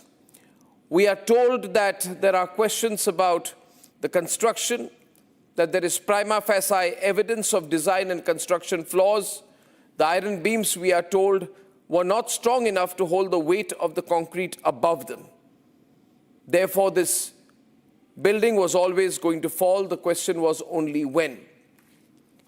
Today, the Chief Minister of Bengal, Shubhendu Adhikari, was at the site as the bodies were being taken out. But the question is this: who approved the plans for this building? Who approved the construction? Is anyone at all responsible for inspecting the site? More importantly, who cleared the engineering building plan? And why is it that if it was indeed done, iron beams became too weak for the load above them? You see, viewers, these pictures we are seeing tonight should not be seen in isolation. Because this entire month we've had wake-up call after wake-up call. And as far as the system is concerned, you see, they announce ex gratia payment. Money is given to the family members of the deceased. It's almost procedural. And then we move on. But should we move on? Or should we not ask why these things happen only in India? Should we forget what happened on the 22nd of June, when 18 people, mostly aged between 20 and 24, were killed after a massive fire broke out in a 3-storied commercial building in Aliganj in Lucknow? We saw the pictures. This building housed a coaching center and a gaming zone. So the people there were very young people. These students were trapped as thick smoke and flames rapidly engulfed the structure. People did not have time to even jump out. Some people did, many couldn't.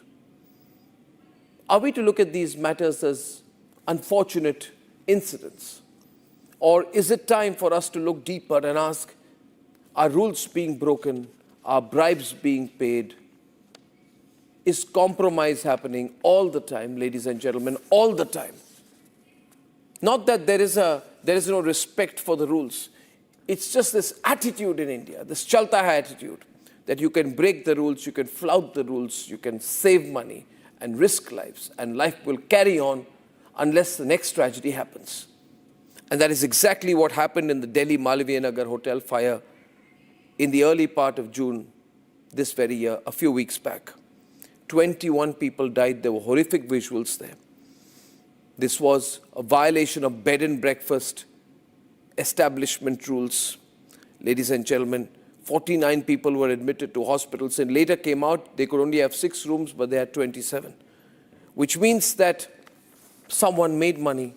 Someone in government made money. Somebody offered money. And in this endless cycle of bribe giving and bribe taking and breaking the rules, in this month alone, ladies and gentlemen, over 50 lives have been lost. Therefore, and going back to Kolkata now, is it time for us to not wake up and ask whether we could be the next victims? How do you know? How do you know, ladies and gentlemen, that places you go to, malls you visit, homes you stay in, shopping complexes you visit, hotels where you stay, how do you know that rules have not been flouted there? I can tell you for sure that there is an air of uncertainty after these repeated incidents. You see, these are not tragedies. These are deliberate urban disasters. And the only reason for all of this happening is, without a doubt, each time there's a blaze, each time there's a tragedy, we call it a tragedy. It's not. It's a violation. It's a breaking of the rules. It's making money and offering money, regardless of how many lives will be lost as a result of it. In this country, unfortunately, the feeling is unless you get caught, nothing happens. And even tonight, people think this is only a Kolkata tragedy. No, Kolkata was not a Kolkata tragedy. Lucknow coaching center fire was not a Lucknow tragedy. Delhi Malviya Nagar hotel fire was not a Delhi tragedy. These are realities of urban India. We need to wake up to, and someone needs to wield the stick. Let's debate.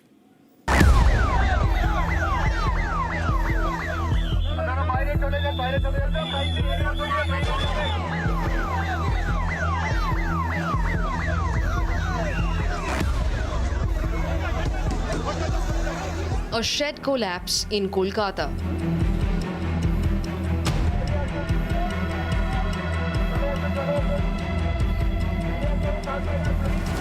At least 8 people have been killed and multiple others injured.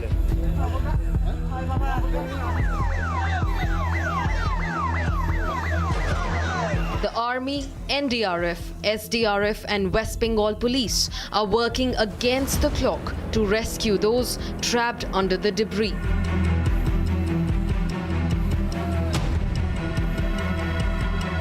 West Bengal Chief Minister Suvendu Adhikari also reached the spot of the incident.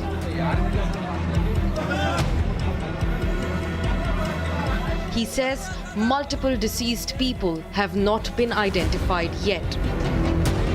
যে under construction যত আছে বিশেষ করে commercial বা যেখানে জলাশয় বুঝিয়ে হয়েছে আগের কর্পোরেশনের বা সরকারের যে আমলে অনুমোদিত প্ল্যান 31 জুলাই অবধি কাজ বন্ধ থাকবে এবং অডিট হবে। অডিটে PWD, civil defence, fire, Kolkata police এবং কেএমসি থেকে টিম বানিয়ে দেওয়া হবে। চিফ সেক্রেটারি গাইডেন্স দেবেন, তার ডাইরেকশানে টিম তৈরি হবে। সেই team site plan, building plan এবং স্পট তিনটে ভিজিট করে একটা রিপোর্ট বানাবেন। Meanwhile, the BJP government says the structure was constructed illegally under the TMC. अभी एक ही प्रायोरिटी है रिकवरी कितना हो सके अंदर से जो लोग ट्रैप्ड है, जो लोग फंस गए हैं, और ये जो इलीगल कंस्ट्रक्शन है इसके अंदर कितने लोग फंसे हैं, और पूरा इधर Kolkata police, disaster management team, fire और सब जितना भी टीम्स है डिजास्टर रिस्पांस का सब मिलके, आर्मी सब मिलके एक साथ मिलके, और जितना एक ही प्रायोरिटी है कि अभी जितने लोग हैं सबको रिकवर करना। This is the only priority. Long queues were seen outside a hospital's trauma center. Families, loved ones, waiting in anticipation, gripped in fear.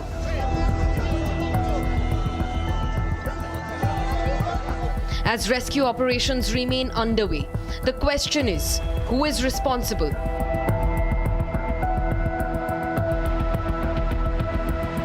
And how many more such ill-constructed buildings are awaiting collapse before the government wakes up?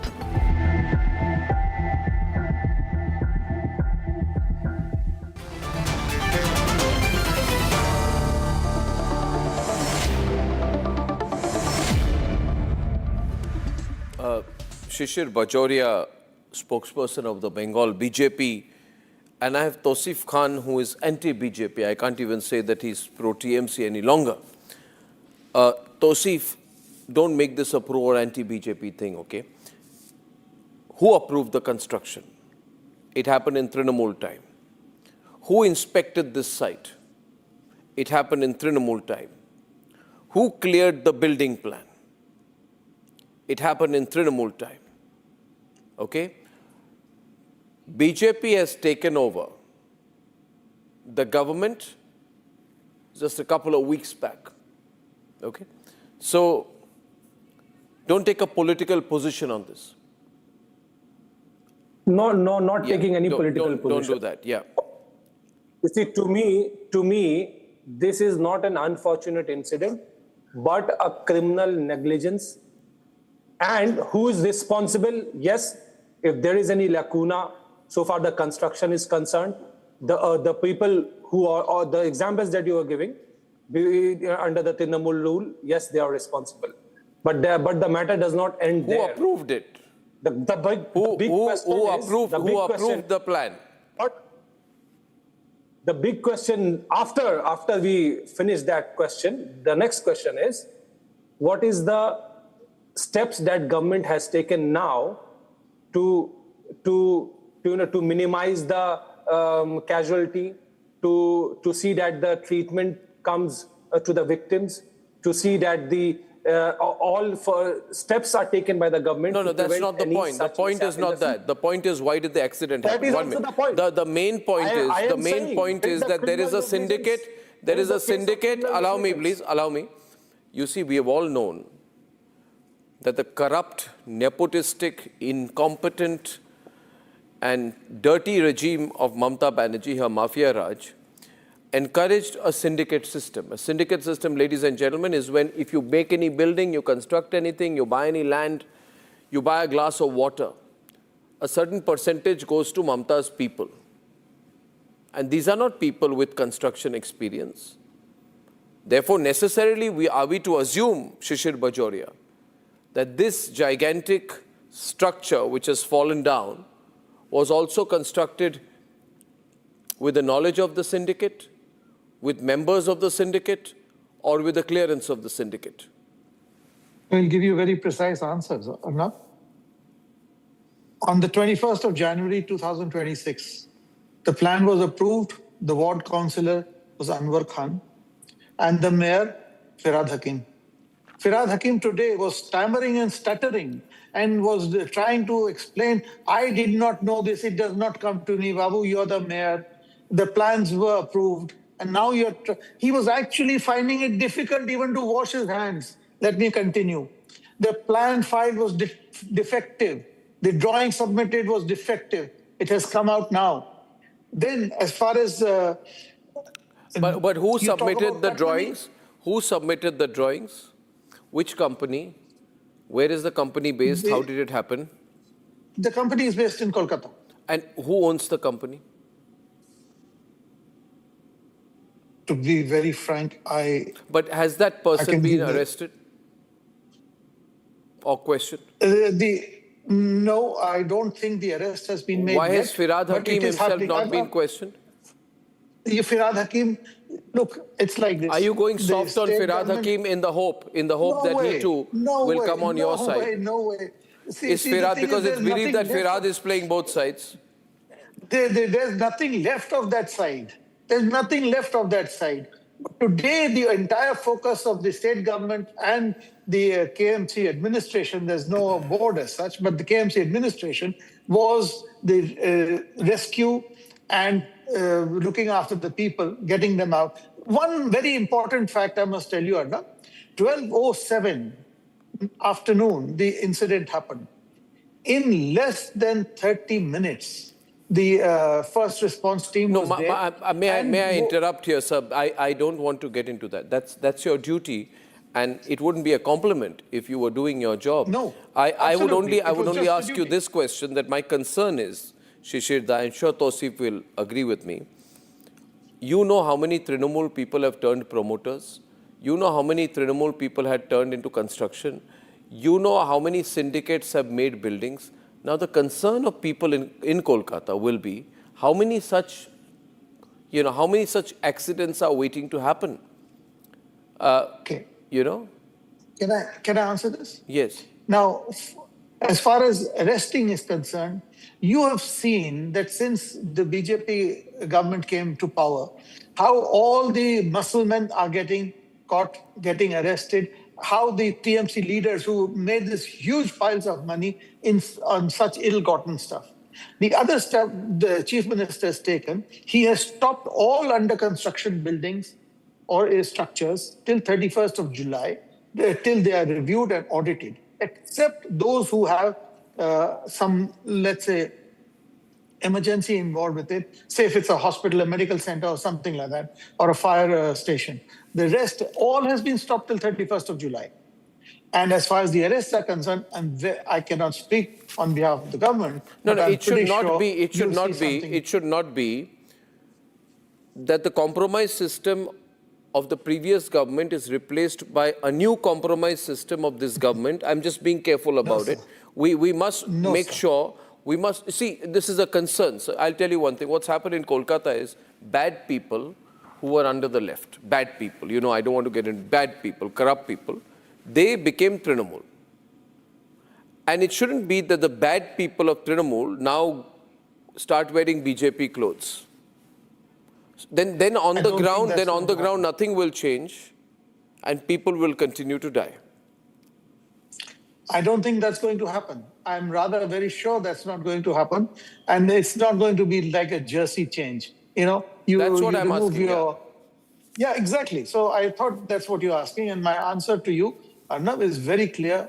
You will not see the jersey changes. I'm not sure. You will see these people getting caught. I know that there is one particular sports person who is waiting to do a jersey change. You know, but regardless of that, I'm going into this issue. Taratala was not an accident. You agree, Shishirda? Yes, sir, it was not an accident. It was waiting to happen. So then where is because, the bulldozer? This has fallen. When will the bulldozer be used on those responsible? So you be very sure. All construction as of today has stopped. And all whatever is found why as of today? What you're saying, it should have happened on 9th of May. But look, this government is not even 6 weeks old. Yeah. I know we have inherited this. I know this is our... no, it shouldn't be tomorrow an under construction flyover collapses, you know.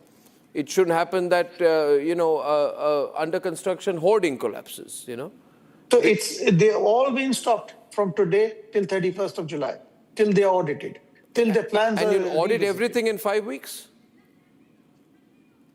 If they have to delay the restarting of construction, it will be delayed, but people's lives will not be at risk. And has Mamta said anything on this, Tausif? You're going after the present government, which is 6 weeks old.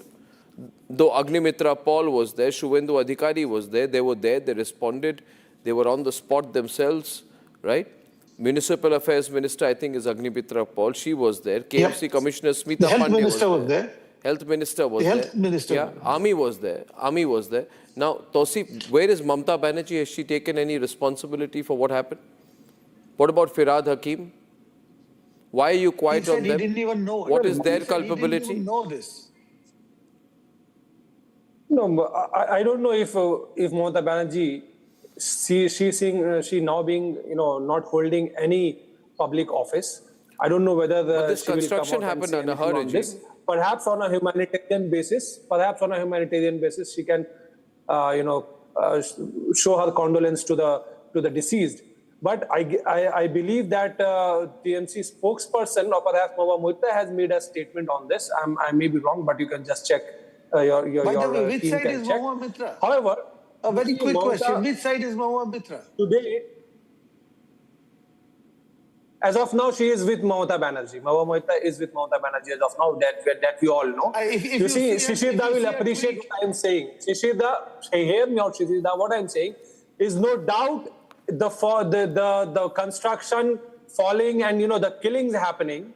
No doubt this is an act of criminal negligence. No doubt the action should be taken on who approved the faulty design, who approved whether there is a syndicate involved, and action should be taken against them. But what the BJP government today can do is to ramp up the rescue operation. There should be no, and to take steps to prevent this from happening in the future. You said that you are doing an audit. But whether today the rescue operation were present, today whether the number of deaths could have been by the way, your own former mayor has gone on record to say that he has not seen such a rescue operation. To get the NDRF and Indian Army in West Bengal was unheard of. We got it pronto because they had the equipment. On the Shuvendu Adhikaris that we all know. Yes, I appreciate NDRF coming for the rescue operation. It's a great move. Yes, I agree. Indian Army. But are there other constructions also the government is taking? An Indian Army involving the Indian Army also for the rescue operation is a good move. Yes, but look at the number of deaths. I don't know what the official record is, but unofficially they are saying that more than 30 people could be a victim. So it's a huge number of deaths that is happening. Let me put a record here straight. The record is that it has been clarified by people who are heading the rescue operation that there are 15 people still trapped. The oxygen has been pumped in for them, water is being supplied, and every 15 are in touch with the rescuers. And the NDRF and Indian Army feel very confident that they will get them out. Well, just in summary, I want to say this to you, Shishirda, and to Tausif and all our viewers watching tonight. I began this program by saying that we must not look at Kolkata shed collapse in isolation. I have 3 visuals on the screen. Kolkata shed collapse. Lucknow coaching center, 22nd. Malviya Nagar fire earlier this June. And unfortunately, I have to be pessimistic about it. There may be in all more than 60 or 70 people killed in these incidents. Are these tragedies?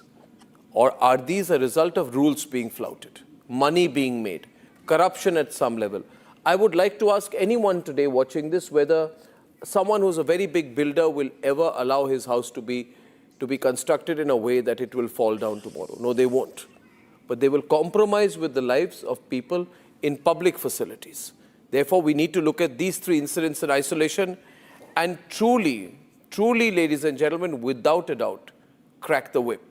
Shishirda and Tausif, I thank you tonight, and I truly understand that there is no opposition today when I find that nobody from the Trinamool is even available on these debates. They are hiding. They are hiding from the eggshells, which they should. I thank you once again, both of you. Thank you so much. Ladies and gentlemen, I want to speak over the visuals first over the next news report I have. And before we go to the package, I would like to run some pictures full frame and tell you about this case, which you may not have heard of, which has happened in Bhojpur in Bihar. It involves a 28-year-old who has been killed in police firing. What is described as an encounter. It's not even an encounter. The reason this is controversial is because of the person involved. You see a young man there holding a gun, and someone there, maybe his mother, elderly lady, is telling him not to use the gun. This young man, his name is Bharat Bhushan Tiwari. Over the last few days and weeks and months, he's acquired an interesting and controversial profile. Some people saw him as a Robin Hood kind of figure, known for raising public issues of flooding, river erosion, and displacement. And he used to use social media for it, Facebook Live, social media. He doesn't have a criminal record in the past, but he has, in many recent posts, been flaunting his gun. So he shows the gun openly at police officers. He shows the gun at others. He's therefore obviously some kind of an outlaw. Now what happened on the 17th of June is that, and it started a couple of days before that, when he went on Facebook and he said, I'm going to launch a revolutionary war. He issues a death threat to the SDM of Jagdishpur. Then he says, after that, he plays victim and he says, the Bihar government wants to eliminate me.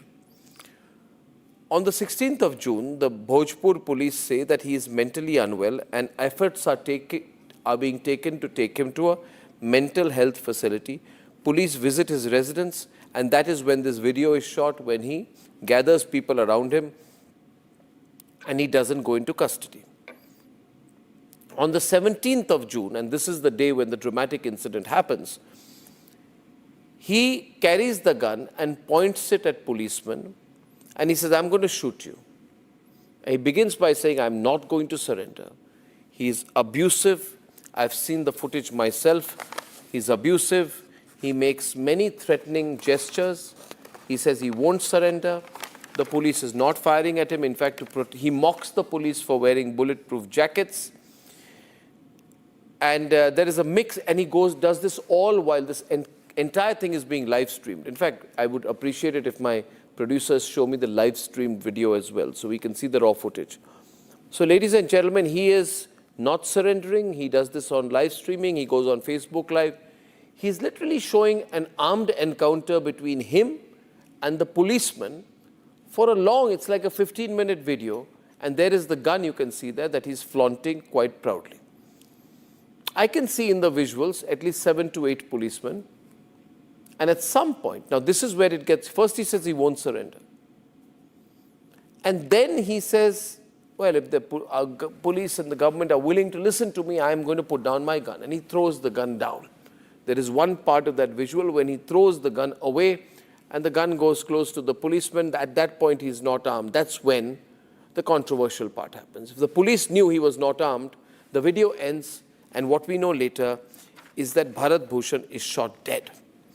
Bharat Bhushan is also, interestingly, the son of a retired police officer. Viewers, if the police felt he was mentally unwell and knew he had put down his gun, why did they shoot at him? Why did they kill him? Why did they not ask him to put his hands up, surrender, handcuff him, take him to the police station, take him to a mental health facility? Now, because of the way this whole thing turned out, ladies and gentlemen, there is a lot of public anger. And people are asking for an inquiry. That's the young man who did that. And there are two sides to the story. One, that he invited this on himself. The other is that if he put down his gun, why was he killed? This is a live-streamed encounter. Here's a quick news report on it so you understand the context, and then we'll debate. An encounter live streamed on Facebook has put the Bihar police in the dock.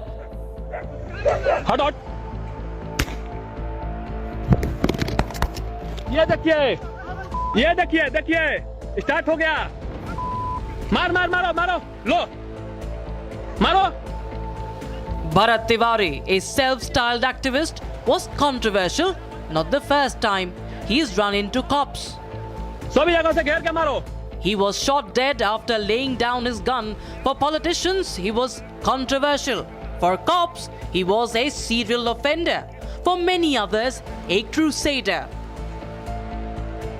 The national highway in Bhojpur blocked today due to protests. Under mounting pressure, Bihar Chief Minister Samrat Chaudhary announced judicial inquiry in the case. FIR registered against several police officers. Take a look at what happened in the moments leading up to Bharat being shot at. पागल हैं? हट. ये देखिए start हो गया. मारो लो मारो मार दीजिए. ये देश मेरा बलिदान ये जाया नहीं जाएगा. मारो सभी जगह से घेर के मारो. अरे तो मार ना दो. देशभक्त लोग डरते हैं क्या गोलियों से? हाँ तुम सब छिप के कर रहे हैं, हम तो खुले मैदान में हैं. हाँ काशी का सिलेंडर सामने से कभी होगा. तुम सब लेके यही सब घात करके करेगा. हाँ मेरे पास आ जाओ. कोई कुछ करेगा. हम कहाँ कर रहे हैं कोई कुछ करेगा कि नहीं करेगा. ये देखिए. The moment Bharat throwing his weapon away and surrendering is what has raised serious questions. It contradicts Bihar police's claim that encounter was carried out as Bharat refused to surrender. Cops have also alleged that Bharat was mentally unstable. Political crossfire is intensifying with opposition leaders demanding answers from the Bihar government. कोई police वाला गोली नहीं चला सकता है जब तक पटना से आदेश नहीं होगा. इसलिए किसने आदेश दिया है गोली चलाने का, ये जांच होनी चाहिए. और जब तक ये नहीं होगा तब तक हम लोग शांत नहीं बैठेंगे. पागल है. Did the police cross the line in Bihar? हट.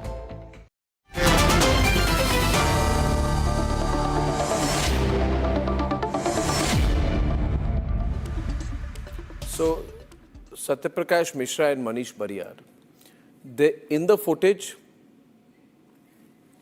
and Ravi Shankar Ravi of RJD and Vivek Kumar of Jansuraj, welcome. I've seen the footage. He put down his gun and then he was killed and shot at. If he has put down his gun, there are about 10 policemen with bulletproof jackets, fully armed with rifles. Why did they kill him?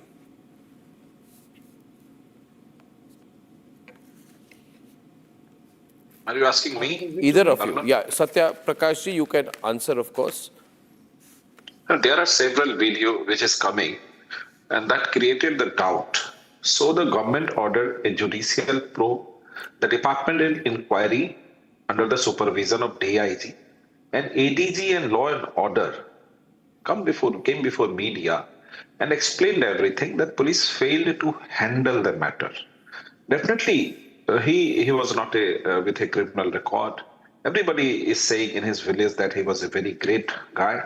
So there is a grief, there is a sorrow, there is a anger, and we understand that government is with that No, you've not for answered the justice. question. Satyaji, 1 minute. Satyaji, 1 minute. Manish.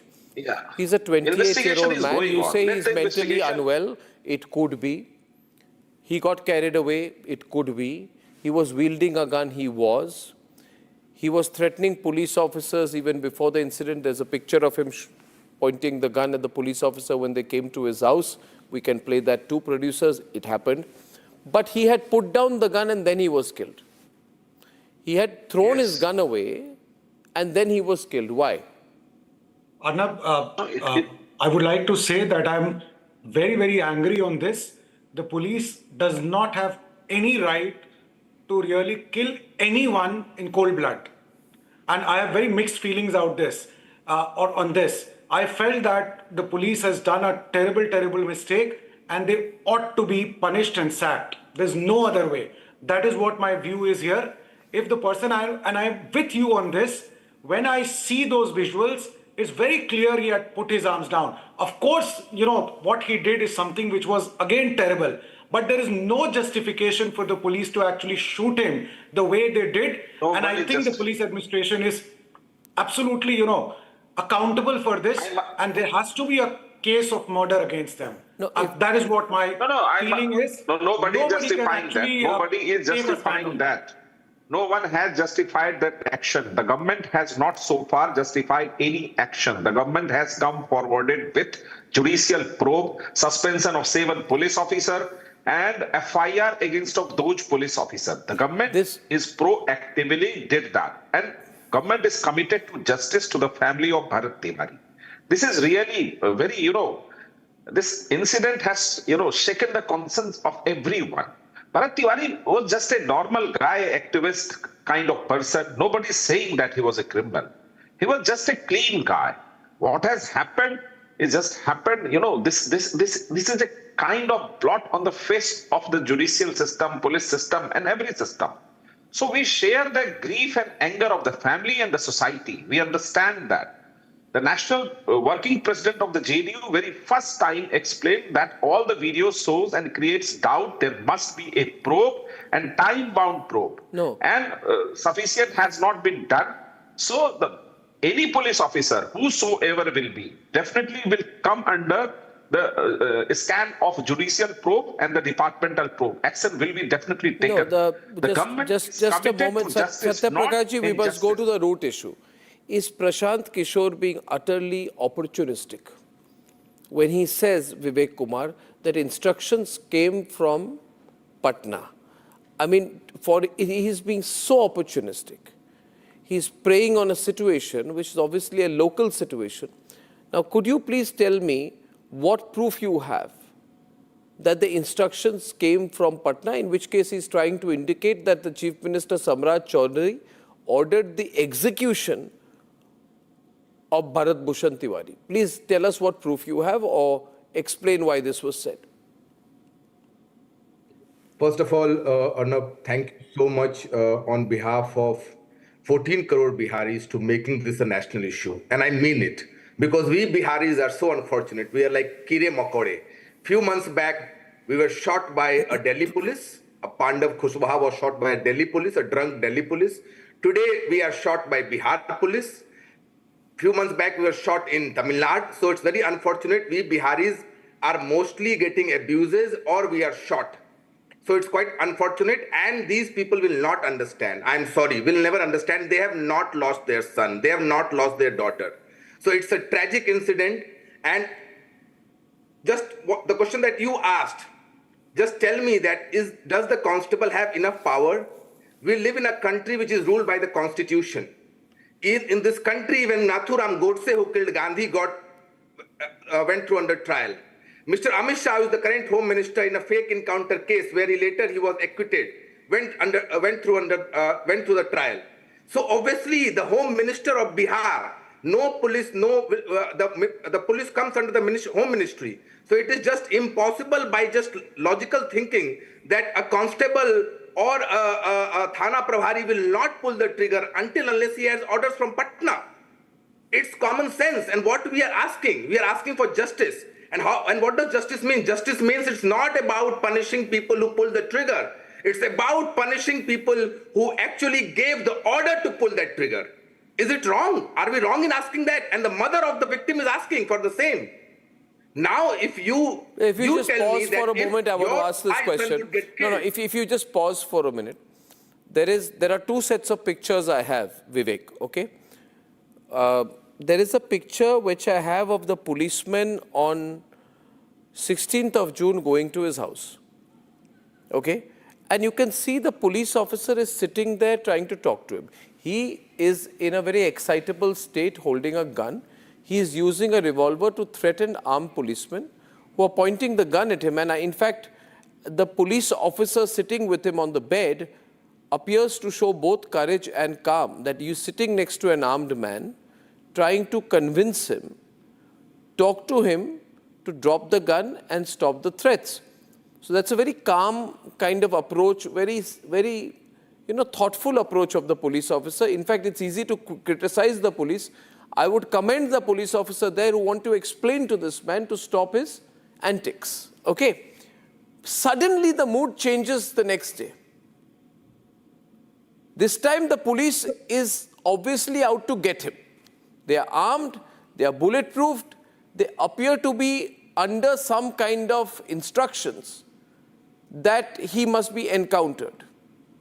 So my question here is this. I'm just going by visual evidence, okay, Satya and Manish? Am I right? Do you agree with me in this thinking that what happened? Why did the same police, which was patient on the 16th of June? Valid analysis. That's a very valid analysis, Arnab. Thank you so much for giving this perspective to the viewers. The police is just not at fault. The police has been encouraged by someone in Patna. And the probe needs to understand, the probe doesn't need to inquire about who pulled the trigger. The probe should ensure that on whose order and whose encouragement.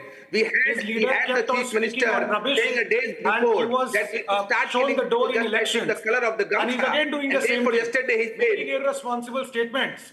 Right, one cannot take up these irresponsible statements. You have to also look at the interview of the police person. He also has a version. Now, obviously, I'm very angry at what has happened, but at the same time, one has to understand, because the police version says that they were shot, right? Obviously, that is why judicial probe is there. So if you look at from that point of view, emotions and what prima facie one sees, police looks to be a villain. And of course, I feel very angry about it. But at the same time, everybody has a right to defend themselves. And the police says, I heard the entire interview with the policeman. They said that we tried our best to save him. And unfortunately, we couldn't. So and it was a heat of the moment. That is what his version is. No, but if it was in the heat of the moment, Manish, I ask you a question. I ask you a question. If it was in the heat of the moment, that moment had passed when he dropped his gun.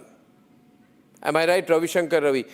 If he had not dropped his gun, if he had fired at the police have a right to fire in self-defense. The police, my question is legally, the police will say that he had threatened them earlier, right? But the fact is he had also dropped his revolver. Can his past action become reason enough to kill him in an encounter is the point I'm raising tonight. Ladies and gentlemen, this is a live stream encounter, hashtag live stream encounter. We need to talk about this in this country. Because it's setting a precedent. Ravi Shankar. And see, he's not a kidnapper, he's not a murderer, he's not a history sheeter, he's not an extortionist. Arnab, preemptive steps by the police department was possible and could have been taken earlier. He could have been arrested, he could have been booked under Arms Act, etc. But all that did not happen. This is the result of an ecosystem created by the political dispensation there. Here the CM himself, look at the statements. Two statements I want to quote here by the Honorable CM of Bihar. He said, "Jati पूछ के मारने के लिए बोले क्या? Should I tell the police to ask the caste and then fire? हरे गमछे को मारो, हरा गमछा देख के मारो." This kind of a statement. The green color ang bastram, we call that in Bihar gamcha. So this kind of statement, and if you remember 1 year ago, the DGP of Bihar the then DGP of Bihar, probably he is the same person now, I am not sure, but he said monsoon में monsoon खराब होता है तो बिहार में crime बढ़ जाता है. Crime Bihar में the increase in crime rate is because of the bad monsoon. This kind of a statement was given by the head of the police. This is an utter unprofessionalism, unprofessional and lack of utter absence of professional ethics by the police department. The Operation Langda, Operation Bulldozer, Operation Half Encounter. What is all this? Here it is a simple case that the protector of law and order, the executioner of law and order are becoming the predator of law and order. And this is also the result of the influence and intervention of the BJP, Ravi, power-mindedness into the law and order message. A point here. You and Vivek are positioning this man as a do-gooder, flood activist and all that. Have you forgotten that he's carrying a gun? He's pointing it at police officers. Should this become the law in our country, that every person who claims to be an activist, tries to be a local Robin Hood, will tomorrow pick up AK-40s against the police, revolvers against the police, threaten to shoot the police, and the police should encourage them, sit there, allow it, pacify them, have a drink with them? So I think you're also, if there has to be some system of law and order, right? What you are calling Operation Langra, Operation Half Encounter and all that, let me remind you, in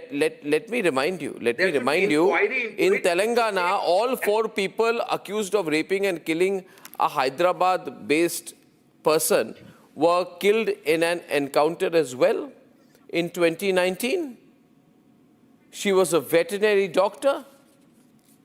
You remember the Vikas Dubey encounter? Don't tell me that Vikas Dubey was an activist, he was a gangster. How do you call, I want to ask you, how do you call Bharat Tiwari a flood activist and not a gangster? Take the gun away. Are you encouraging people to pick up the gun against the state? No. We are taking the debate in a very different way. Hold on. I have to respond. You have placed the ticker on my face that I'm backing police. One minute. There's a fight going on here. Yes, Satya, what's your complaint? Satya.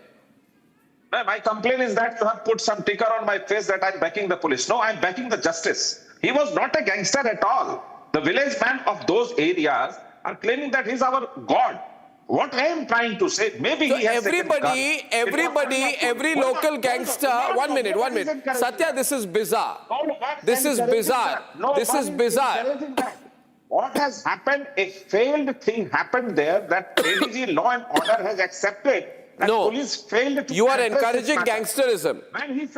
Satya, you are encouraging gangsterism. No, not at all. He was not a gangster at all. Arnab, please, mind your sentences and language. He was just a man who had just... Why did he have a gun? Why was he wielding a loaded revolver at the police? Why was he wielding a local revolver at the police? I understand that. What you say when doesn't that mean that you'll kill him? Okay, Vivek. So then every person holding should be killed. So Arnab, first of all, the police has accepted themselves that it is a casual approach. There has been carelessness. The police has accepted that he was a social activist. Even the person. Why was a social activist carrying a loaded revolver? Nobody's encouraging. Are you saying that in the name of activism, we should all carry AK-47s and loaded revolvers and point it at the police? No. No one is suggesting that. No one is encouraging that. What is Arnab, I have 2 requests. No, one minute. Audio control here, please. 1 minute. Just calm down. Arnab, I have a request to you. Yes. I have a request to you, Arnab. Just the way, Arnab, you followed Tusha's murder and ensured that, she gets justice. It's a family murder. This is a basically state-sponsored murder. If national media will not follow this, I'm sure it will go under the carpet. Well, what we are requesting is independent inquiry. What we are requesting is independent inquiry with a sitting judge, not a retired judge. That's it. With a sitting judge under 15 days, and the inquiry should not be for the police who pull the trigger. The inquiry should take care of the Home Ministry and SIT chief and the ADG and the DSP and SP. You cannot fire the lowest in the hierarchy. Something happens in Republic, you can't fire the journalist on the road. Arnab, you will take the responsibilities. Similarly, Amit Shah went under the trial when there was a fake encounter case in Gujarat when he was the Home Minister. Samrat Chaudhary is trying to impress his masters by trying UP model, and he will pay the price of it. One minute. We need to pay the response. Manish Tiwari is Manish Badia responding.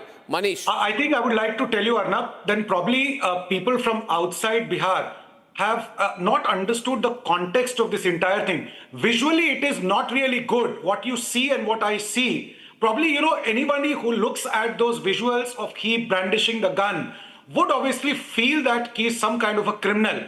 But I think in ground, things are not as what we see in those 30 seconds, 45 seconds of visual. And I think people outside are missing, which is why my anger is also there that he has been killed and he's been murdered, and there is someone has to answer that. But having said that, if you look at those visuals, that is what once upon a time Jungle Raj was. It's a catch-22 situation. That is what people criticize about Lalu Yadav. Can I ask you a question? So can I ask all of you a question? Can I ask all of you a question? Let me ask this question to Ravi Shankar. Ravi, you'll understand. Pappu Yadav also used to carry guns, right? He was Bahubali. Was he an activist? Ravi? Arnab, I told you mention. No. You have to answer the. Was Pappu Yadav an activist? Let me complete. I agree with you when you said that why did he carry guns and he threatened police. It was a series of events before that also. When the police department has enough time and chance to arrest him, but they didn't do that. And when he is surrendering, he was shot. See, I'll tell you, when you see that, he makes many statements that I'm not surrendering. He makes many statements that I'm not surrendering. On the ground of which he could have been arrested. You are missing one point. His father himself visited police station requesting police that my son has get a gun from somewhere, so please do something. Then police came to his house and talked to him. It was a very simple case. Police could have arrested him with gun and put him behind bar under arms act. But he was pointing the gun when they tried to do that. That visual shows him. 1 minute. Please understand. Listen. That visual shows him relaxing like a local Gabbar Singh, and the police trying to explain to him. He gets up. He starts pointing the gun at the other police officers. His mother steps forward. The policeman is also trying to pacify him and tells him not to use the gun. Please don't tell me this is an innocent activist at the same time. No. You are saying a trained policeman cannot capture a person with a gun inside house. It was a very simple thing. What I'm trying to tell, if justice has been done in the case of Bharat Tiwari, justice will be prevailed. You can't justify a live stream murder. Investigations are on. Action has been taken and nothing and no incident. Yeah, but Vivek, you stop making it political, no? It's not going to get your party back into power. You had a chance, you lost the elections. I have to tell Jansu. Not everything is for power, Arnab. Who better than you know? Not everything is for power. There's a live stream murder. We can't stoop at that level. Not everything is for power. Not everything is for TRP, right, Arnab? You didn't do Tusha's thing for TRP. It was genuinely followed up. And that's why I'm thankful on behalf of all Biharis. I am keen to pick it up, but I just... If you're all agreeing on it, and we agree there are only two options. You are saying the instruction has gone from Chief Minister. They are saying it's a local level mistake. Now, we are saying there should be inquiry, Arnab. We are saying there should be inquiry. So there will be an inquiry. We are saying there should be inquiry with a sitting judge, not a retired. Arnab, you're a rational person. Why would you put a retired judge? Why would you put a retired judge in the judicial inquiry? Isn't this a valid question? Just tell me logically, you're a rational. Why not a sitting judge? I mean, why? You see, a judicial inquiries often become cover-ups. I'm sorry, with the greatest of respect, it's a time-buying tactic, right, Satya? You don't want to buy time on this. You don't. No. There are so many inquiries. Even in the Rajiv Gandhi assassination case, there was an inquiry. Okay. There was inquiry in the Babri Mosque demolition. There are so many inquiry. The government, appoint a judicial inquiry with the bigger terms and reference to investigate from every angle that who is the culprit, why this happened, and who are the responsible people behind this whole drama, whole scene, whole incident. In so many cases, retired justice is appointed as a head of the judicial commission. Even in the Bhagalpur Royd case, there was a retired justice who investigated the complete case, and the government is definitely not duty bound to, accept the recommendation. But the judicial inquiry recommend the government that these actions must be taken, because this is a very high level case. A guy of 24 or 25 years I think we must. I'm short of time. I'll pick this up. I'll put more reporters on the ground, and I will be back with this. At 9 o'clock tonight is a time for Bhagwant Mann to quit in the middle of the sacrilege storm. We'll tell you who's lying and who's not.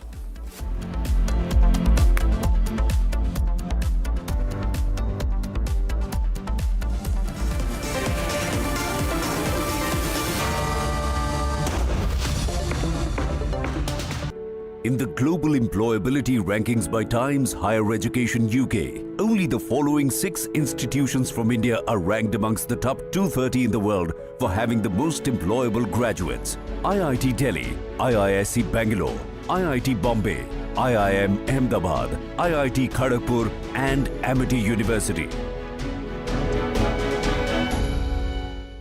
साथी हाथ बढ़ाना साथी रे Jindal Saathi seal साथी रे हर solid इसकी feel है Jindal Saathi seal है तो असली स्टेनलेस स्टील है क्वालिटी में दम है साथी रे बिजनेस करेगा ग्रो साथी रे टाइमलेस इसका लुक है साथी रे और जिंदल जिंदल साथी सील है तो असली स्टेनलेस स्टील है। तो जब भी आप stainless steel pipes and tubes खरीदें, जिंदल साथी सील जरूर चेक करें। Jindal stainless, India's leading producer of stainless steel.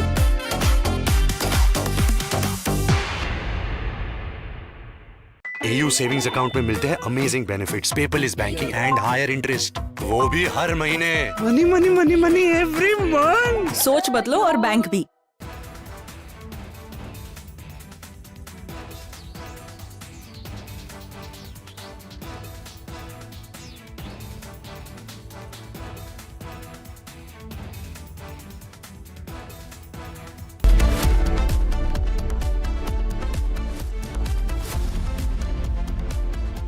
Jindal Saathi seal है तो असली स्टेनलेस स्टील है।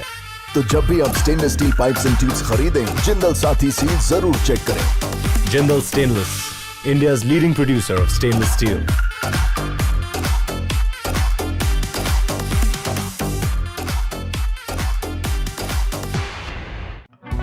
ऑक्टोरोमा मैनुअल वाइंडिंग, 4 लोगों के पास है। कुछ इससे भी अनोखा। कमला पसंद, सिर्फ एक अनोखा स्वाद। कमला पसंद पान मसाला। Armed forces at the borders, you know who the enemy is. The enemy is defined, right? You know who the enemy is. But in the case of internal security, I wanted to ask this question to each one of you. Time. You can take 30 seconds to 1 minute to answer this question. You can count the number of victims of terror in India, right? Cross-border terror. But look at the number of victims of Maoist terror. 9,000 civilians have been killed in the last 20 years. 9,000. Cross-border terrorists are only a fraction of that. 2,700 security have been martyred fighting Maoists. 2,700, right? In the case of, and my question is, you can take it, Rakesh sir, and then Ashok ji and Rudresh can take, 30 seconds. When you don't know who the enemy is, who's funding the enemy? Because the enemy is right next to you. The enemy is getting money from somewhere else. The enemy is pumping in money to Maoists to fight our forces. So how do you deal with that? So we refer to some of these people as urban Naxals. They could be anywhere. They could be around you. How do you deal with urban Naxals?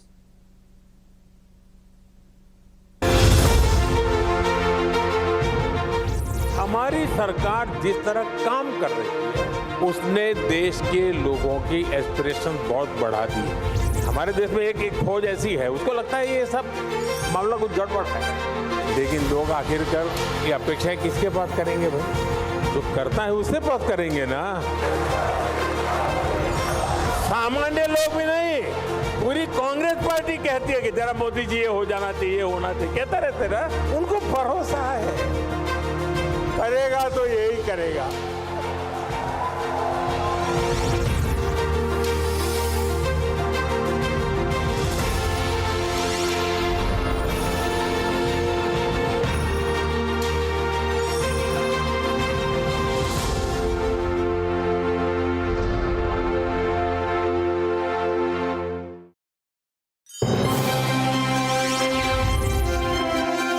Decades back, doing an international film was a validation. It's no longer validation. Wow. It's no longer validation. It's collaboration. At the moment, we are collaborating, and the world is looking at us, looking at the talents which we have in this country. When I went on the Oscar stage also, I went on stage, not that I got validation, but I went there, I worked there, I met all the executives as a proud Indian.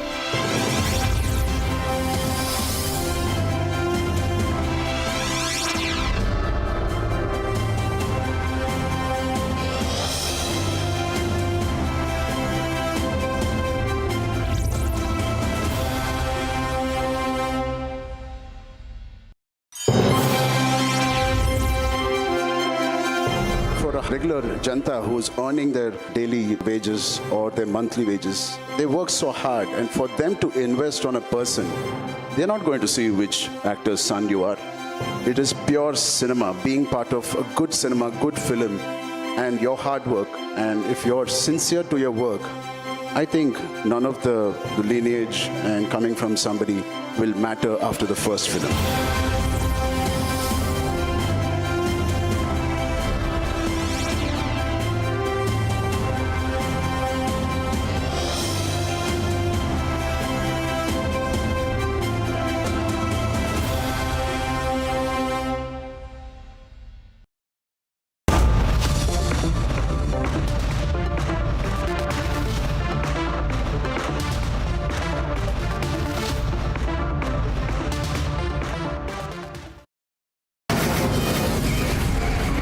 From the Republic Media Network headquarters, it's time for Arnab Goswami on The Debate.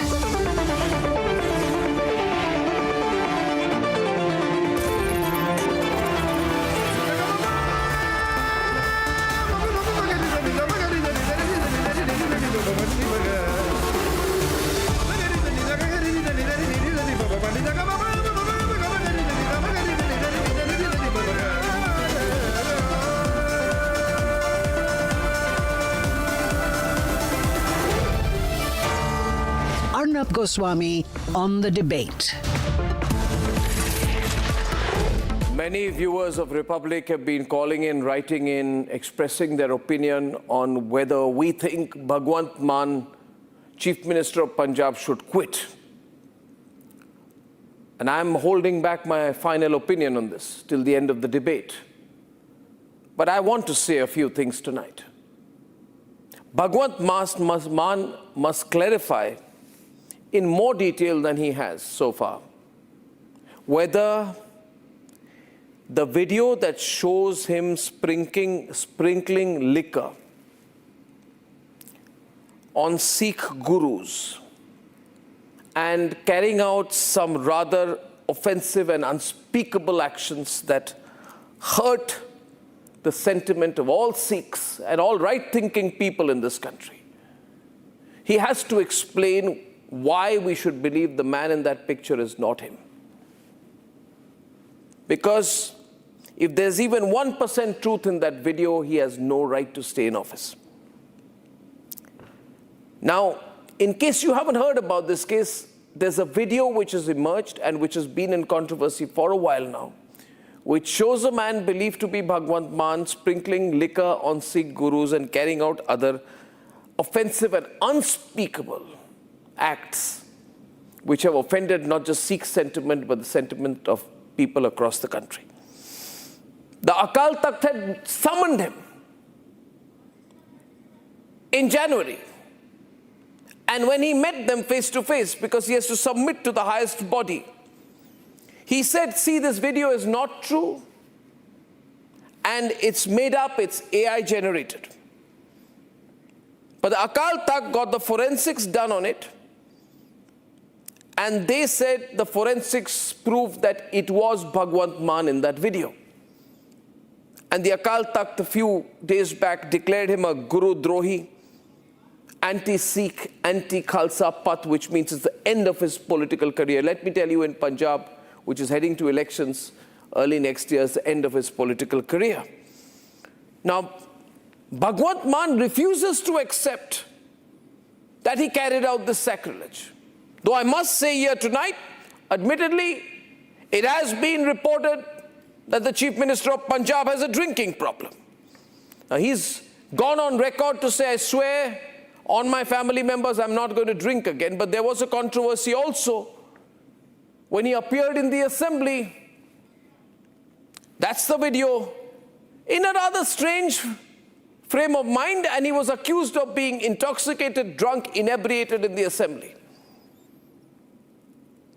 Ladies and gentlemen, why is it that this allegation of persistent alcoholism continues to follow the political career of Bhagwant Mann? Is there anyone else who is always accused of being drunk? Now, viewers, something very strange. Look at that. That's another video of him. He had to be almost carried back. This is an unfortunate behavior, ladies and gentlemen. And there he almost slipped, carried back. You can't do this when you're a public figure. You just cannot do this, ladies and gentlemen. Now, the point is this. Did Bhagwant Mann try to counter the Akal Takht's forensic report by creating one of his own?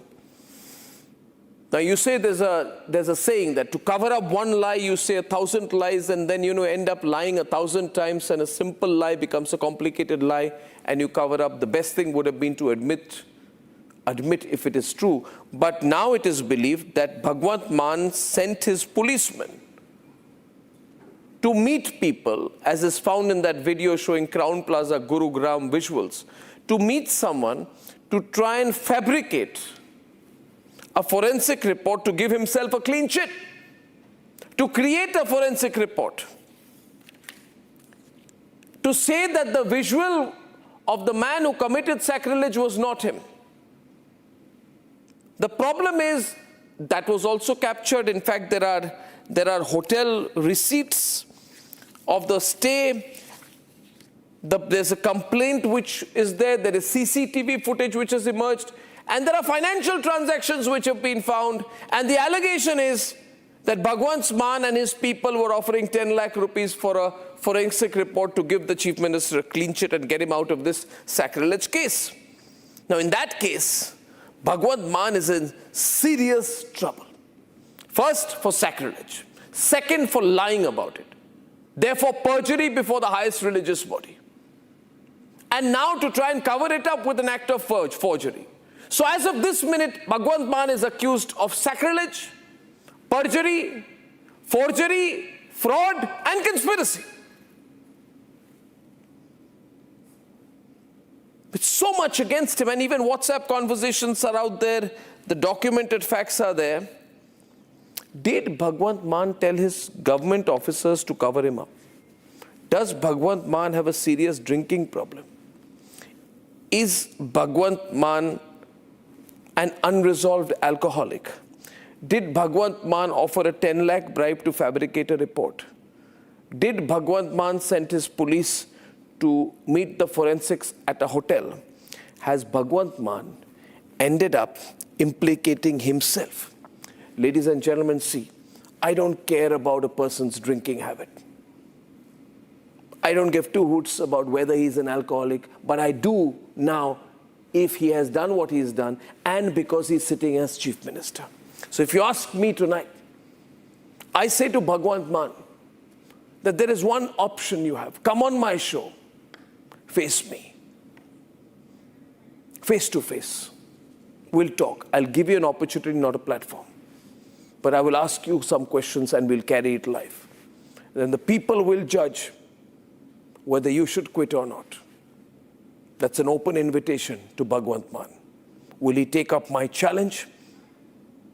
I'll wait. Let's debate. For the last few months, Bhagwant Mann has been firefighting the sacrilege controversy. Over this video, allegedly shot in Canada, in it, a man resembling Mann, wearing boxers, a glass of alcohol in his hand, and sprinkling it over the photos of gurus. सब कुछ forced है आपके पास, किसी बात का जवाब ही नहीं है, किसी बात का जवाब नहीं उनके पास। सिर्फ एक बात कहेंगे, मेरे पे हमले कर रहे हैं क्योंकि हमारी सरकार दोबारा बन रही है, क्योंकि इलेक्शन आ गई है। ये बातों का जवाब नहीं है। सवाल इस बात के हैं, वीडियो में आप हैं कि नहीं, सवाल इस बात के हैं कि शराब पी के आपने गुरु साहिबानों का अपमान करके और आप पैसे के दम पर, पुलिस के दम पर ये सारी सिख कौम को चिढ़ाने का काम कर रहे हैं कि मैं परवाह नहीं करता तुम्हारी। सवाल ये हो रहा है। Bhagwant claimed the man in the video did not resemble him, while party claimed it was an AI-generated video. Today, his government is in the dock for possible cover-up and forging a forensic report. तो उनका ये था कि कहते कोई बात नहीं, तुम्हारी वो नहीं होते फॉरेंसिक्स पर तुम किसी का वो दो, ठीक है, काम करना है अपने ये ऐसे करके रिपोर्ट बनानी है भगवान जी के फेवर में। और उसने जो दूसरे वो लोग हैं उनके पास दो रिपोर्ट है कि जो रिपोर्ट है AI जनरेटेड नहीं है। मैंने कहा सर ऐसा मेरे को नॉलेज नहीं है, मैं रिपोर्ट नहीं बना सकता। हाँ, जो भी इंसान है उसको आपको पेन ड्राइव वगैरह देनी पड़ेगी, वो देखेगा, उस हिसाब से रिपोर्ट बनेगी। The BJP, Akali Dal and Congress are pointing at this CCTV video of Punjab government IPS officers inside a hotel in Gurugram, meeting forensic experts, striking a deal. ਅਸੀਂ ਨੇ ਵੀ ਫੋਰੈਂਸਿਕ ਲੈਬ ਤੋਂ ਜਾਂਚ ਕਰਾਈ। ਹੁਣ ਉਹ forensic lab ਦੇ ਜਿੰਨੇ ਵੀ ਮਾਲਕ ਨੇ ਉਹਨਾਂ ਤੇ ਬੀਜੇਪੀ ਨੇ ਹਮਲਾ ਕਰਤਾ, ਕਿਉਂਕਿ ਅਕਾਲੀ ਬੀਜੇਪੀ ਕਾਂਗਰਸੀ ਤਿੰਨੇ ਇਕੱਠੇ ਹੋ ਗਏ ਪੰਜਾਬ 'ਚ। ਕਹਿੰਦੇ ਯਾਰ ਹੁਣ ਇਦਾਂ ਕਰਦੇ ਆ, ਇਹ ਵੀਡੀਓ ਵਾਲਾ ਮਾਮਲਾ ਤਾਂ ਆਪਾਂ ਨੂੰ ਉਲਟਾ ਪੈਂਦਾ ਜਾਂਦਾ ਹੈ। ਇਹ ਤਾਂ ਆਪਾਂ ਹੀ ਨਕਲੀ ਵੀਡੀਓ ਜਾਰੀ ਕਰ ਬੈਠੇ, ਲੋਕ ਤਾਂ ਆਪਾਂ ਨੂੰ ਲਾਂਭੇ ਦੇਣ ਲੱਗ ਗਏ, ਲੋਕ ਤਾਂ ਆਪਣੇ ਤੇ ਹੀ ਕਮੈਂਟ ਕਰਨ ਲੱਗ ਗਏ ਕਿ ਤੁਸੀਂ ਇਹ ਨਕਲੀ ਵੀਡੀਓ ਬਣਾ ਕੇ ਇੰਨੀ ਘਟੀਆ ਰਾਜਨੀਤੀ ਕਰ ਰਹੇ ਹੋ। ਤਾਂ ਉਹਨਾਂ ਨੇ ਉਹਨਾਂ ਲੈਬਾਂ ਦੇ ਮਾਲਕਾਂ ਨੂੰ FIR ਦਾ ਡਰ ਦੇ ਕੇ, ਟੌਰਚਰ ਕਰਕੇ ਜਾਂ ਡਰਾਵਾ ਦੇ ਕੇ ਇਹ ਕਹਾਉਣ ਦੀ ਕੋਸ਼ਿਸ਼ ਕਰ ਰਹੇ ਨੇ ਕਿ ਇਹ ਕਹਿ ਦਿਓ ਕਿ ਅਸੀਂ ਇੰਨੇ ਪੈਸੇ ਲਏ ਸੀ, ਅਸੀਂ ਤਾਂ ਰਿਪੋਰਟ ਫਰਜ਼ੀ ਬਣਾ ਲਈ। ਅੱਛਾ, ਜਿਹੜੀ ਲੈਬ ਚੋਂ ਅਸੀਂ ਕਰਾਇਆ ਉਹ ਫਰਜ਼ੀ, ਜਿਹੜੀ ਲੈਬ ਚੋਂ ਇਹਨਾਂ ਨੇ ਕਰਾਇਆ ਉਹ ਅਸਲੀ। Gurugram police have arrested 2 men for preparing the fabricated report. The BJP has called for an investigation and demanded action against Mann. मुझे लगता है उसकी जांच भी हो चुकी है और आप तो पार्लियामेंट में है, आपने यहाँ से लेके वहाँ तक, लोकसभा से विधानसभा तक का आचरण देखा भी होगा, क्या क्या होता रहा। और अगर ऐसा ही तो क्यों नहीं एक सिटिंग जज इसकी जांच करे या CBI इसकी जांच करे। The issue is a sensitive one. If Bhagwant Mann is innocent, why did his officers want a forged report? If true, should he resign as the Punjab Chief Minister?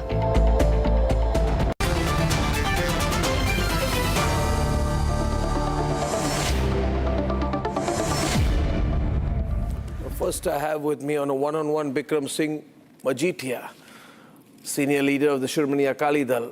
Mr. Majithia, now we have 2 forensic reports. One which has already come out of the Akal Takht, right? And the second one which it seems was being planned by Bhagwant Mann. The second report is not out. Will this case become one of report versus report eventually? Now, why should one report be taken more seriously than the other? So good evening, Arnab. I guess that is what Bhagwant Mann would want, because the confusion suits him just fine. The fact of the matter is that what is the report about? this report, this particular video has been, it came out in public domain by whom? A very close personal aide friend of Bhagwant Mann, a man called Jagmant Samra, a very old associate who Bhagwant Mann used to wine, dine and holiday with. Now, when that video came out in public domain in the month of October 2025, Bhagwant Mann made a statement that this video is AI, and he got cases registered against Jagmant Samra. And after that, nothing, it all went quiet. Then a complaint goes to the Akal Takht Sahab, Jathedar Sahab. In interest of fair play, the Jathedar calls Bhagwant Mann to the Akal Takht Sahab. Bhagwant Mann goes there after a lot of hesitation, and he's asked a specific question. That he's shown the video and asked that, what do you want to say about this? He says, Jagmant Samra made it, it's forged. So the Jathedar then tells him, okay, give me names of 2 laboratories where you have full faith, we'll get them tested from there. He did not have an answer. He said, let me think about it. There was nothing to think about. There are government, state, forensic laboratories in Chandigarh, in Delhi, in Hyderabad, in Pune, where most of the government cases, where all the top cases go to, whether it's murder or any other crime. Now he knew that if he sends it to a laboratory, which is a state laboratory, things will not be in his control and he would be exposed. So he, instead of giving the names, tried to buy time. Now the Jathedar again goes back to Bhagwant Mann thrice. That I've been waiting for the names, you haven't given me any. But Bhagwan doesn't give him a name. So eventually, the Jathedar Sahab gets his checked. And eventually it so comes out that those, after 6 months it's come out. But gets it checked from, I'm told, gets it checked from a government-approved laboratory. Is that a central government-approved laboratory? He gets it checked. I don't have those papers with me, but what he has, the statement that the Jathedar Sahab has made after 6 months of inquiries, that these forensic laboratory reports have come. One came in May and the other came in June, and it is said that both those videos are genuine. Do you believe, Mr. Majitia, I'll run the visuals, yes. Ladies and gentlemen. I tell you one thing, Bikramji. I have not, yes. I don't want to play the full video because it's a terrible video. If it is true, I don't even care whether it's Bhagwant Mann. Anyone doing that should be hauled out, right? It doesn't matter for me with Bhagwant Mann, right? But you believe this, you believe this man wearing those tight shorts out there, not wearing a turban, looking relatively slim. I can tell you, Bhagwant Mann is not a slim man, right? Do you really believe that is Bhagwant Mann in those visuals? You know, you believe it's him? Absolutely. No. So, the videos are not of right now. They are a couple of years old. So why? Okay, so here's a question, Mr. Majitia. Here's a question. If they're a couple of years old, should you also not ask why they have come out now when the run-up to the Punjab elections has started? So, first, Arnab, there are 2 points to it. You're absolutely right. But did I bring them out? It's his own friend who brought them out. Now, something that 2 friends have enjoyed in person, and if something comes out in public domain, and he happens to be the Chief Minister of Punjab, who's conducting himself in such in a manner which is hurtful. Are these visuals from when he was Chief Minister of Punjab? Beg your pardon? Do you have a date to this? Was this video recorded when he was Chief Minister of Punjab? No, I was not present to it, but obviously what's been talked about is somewhere in 2014-15 when he traveled to Canada with this gentleman, when he spent a lot of time there. Now, that is besides the point, Arnab. The fact of the matter is that he was given a patient and a hearing to clear himself with it. Is anybody, are you allowed to hurt my religious feelings? You can't go around sprinkling liquor, behaving in this disgusting fashion. And it's not only about this. He's an habitual offender. The man is a drunkard. He's gone to Gurdwara Sahibs He's gone to the Guru Granth Sahib's Maharaj Hazri in Bargadi where he was shooed away. Now I'm showing you a tweet of What his tweet? wife, his ex-wife, the mother of his 2 children. What tweet? What have they said? What is she They written? are saying the same thing, that you've been hiding the truth for too long. It's going to come and haunt you. But why are you bringing up what his wife says? You know, he's separated from his first wife, right? Is that his first wife? Yeah, absolutely. But his first wife, who was married to him for around 15, 20 years, who they had 2 children together, his own daughter, Seerat Kaur, is on record saying that I am ashamed of calling you my father. And she refers to him as the CM Bhagwant Mann. Now tell me something, a person whose daughter refuses to refer to him as her father, and the wife who has so many things to say about him, why won't we believe? Okay, now tell me, it's clear to me, Mr. Majitia, and that's my last question to you because I'm getting into a debate. It's clear to me he's not going to quit. He's going to fight, okay? Because if he admits this, not only is he toast politically, the AAP is also over, right? In at least in this upcoming elections in Punjab, unless they replace him with someone else. Yes. Okay.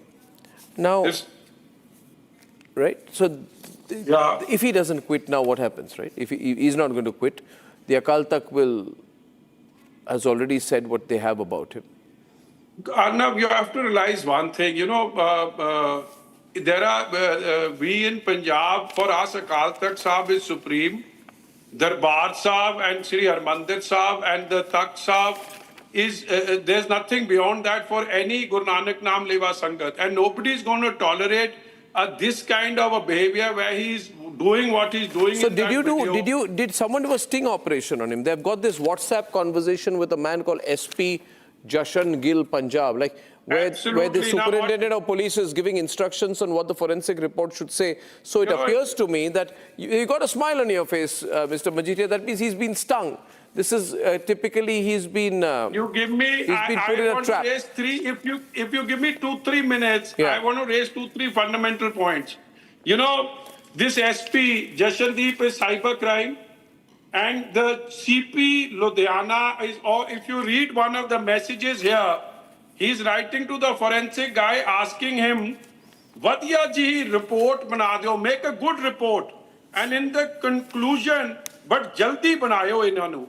And then he says, you put this one query in it, that does the character in the video match the photographs of the Honorable Chief Minister of Punjab, Shri Bhagwant Singh Mann, downloaded from publicly available images on the internet. He puts a question mark to it and then says you quote this and then says you go on to deny this. So I want to ask 2-3 questions. That when there is a forensic laboratory in Chandigarh, which is government approved, why did he need to go to these gentlemen in Godown?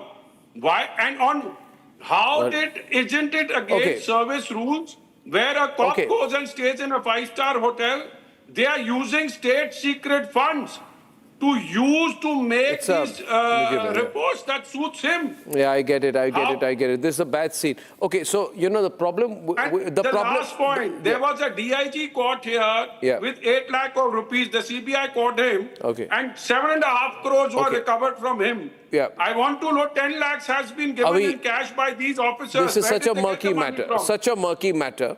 I can talk to you for a long time. I'm going to get you back on this because we are going to do an investigative story on this by tomorrow, day after. Mr. Majitia, thank you very much. Thank you. Unbelievable story here. We're going to the debate tonight. Ladies and gentlemen, we have the Aam Aadmi Party's Anmol today with us again. We have Arshdeep Singh Clare, Chief Spokesperson of the Shiromani Akali Dal, right? And we have Rohan Gupta. That's fine. Ramneek can join us later. Now, see. You must answer my question. I have only 2 requests. One, you must answer my question. Please don't interrupt. I know one. Second point is... When I speak, please don't interrupt. You have I will only when I come in. Every question. Second point is... You can ask me 10 questions. Second point is, so the question here is... Yes. Question is. I'm noting down your questions, but please don't interrupt. But if you don't answer my question, I will. No, but I'll answer on my own. I'll answer every Superintendent of Police, Jashan Gill, Punjab. Phone number ending with 76, with 14.3 megabytes of memory left on his phone or used, giving direct instructions on how to manufacture a forensic report and saying ki ye kar do, wo kar do, amendment kar do, I will get approval, and this is a report which is being given to him. So that, and it's there, ladies and gentlemen, right? Okay. Evidence number 1, evidence number 2, hotel room number 3004, copy of invoice of stay, Punjab Police, DIG officer, Hotel Crown Plaza, Gurgaon, number 2. Point number 3, the video which is alleged to be of 2014. Now, obviously, this is 13 years back. So if you're looking at the physical features of the Chief Minister and saying he looked quite slim then, well, he was slim 13 years back. He's put on weight now. Okay, the visual number 3 is that of a man who does terrible things there. Now, the thing is, what the hell is going on now, you know, Anmol? If you defend him, you run the risk that when his lies get caught nicely, 2 Government of India recognized laboratories have submitted report to the Akal Takht. You have no respect for the Akal Takht. You may not have respect for the Government of India, but you have no respect for Akal Takht. We have full respect. Okay, so now I'll give you your chance to respond to these 3 things. Okay, Anmol, and till 2 minutes I won't stop you. Go on. At the start of your show, you said that video shows him sprinkling liquor. Why should we believe that he's not in the video? So are you authenticating that video? Are you authenticating that video? Are you authenticating that video? Yes or no?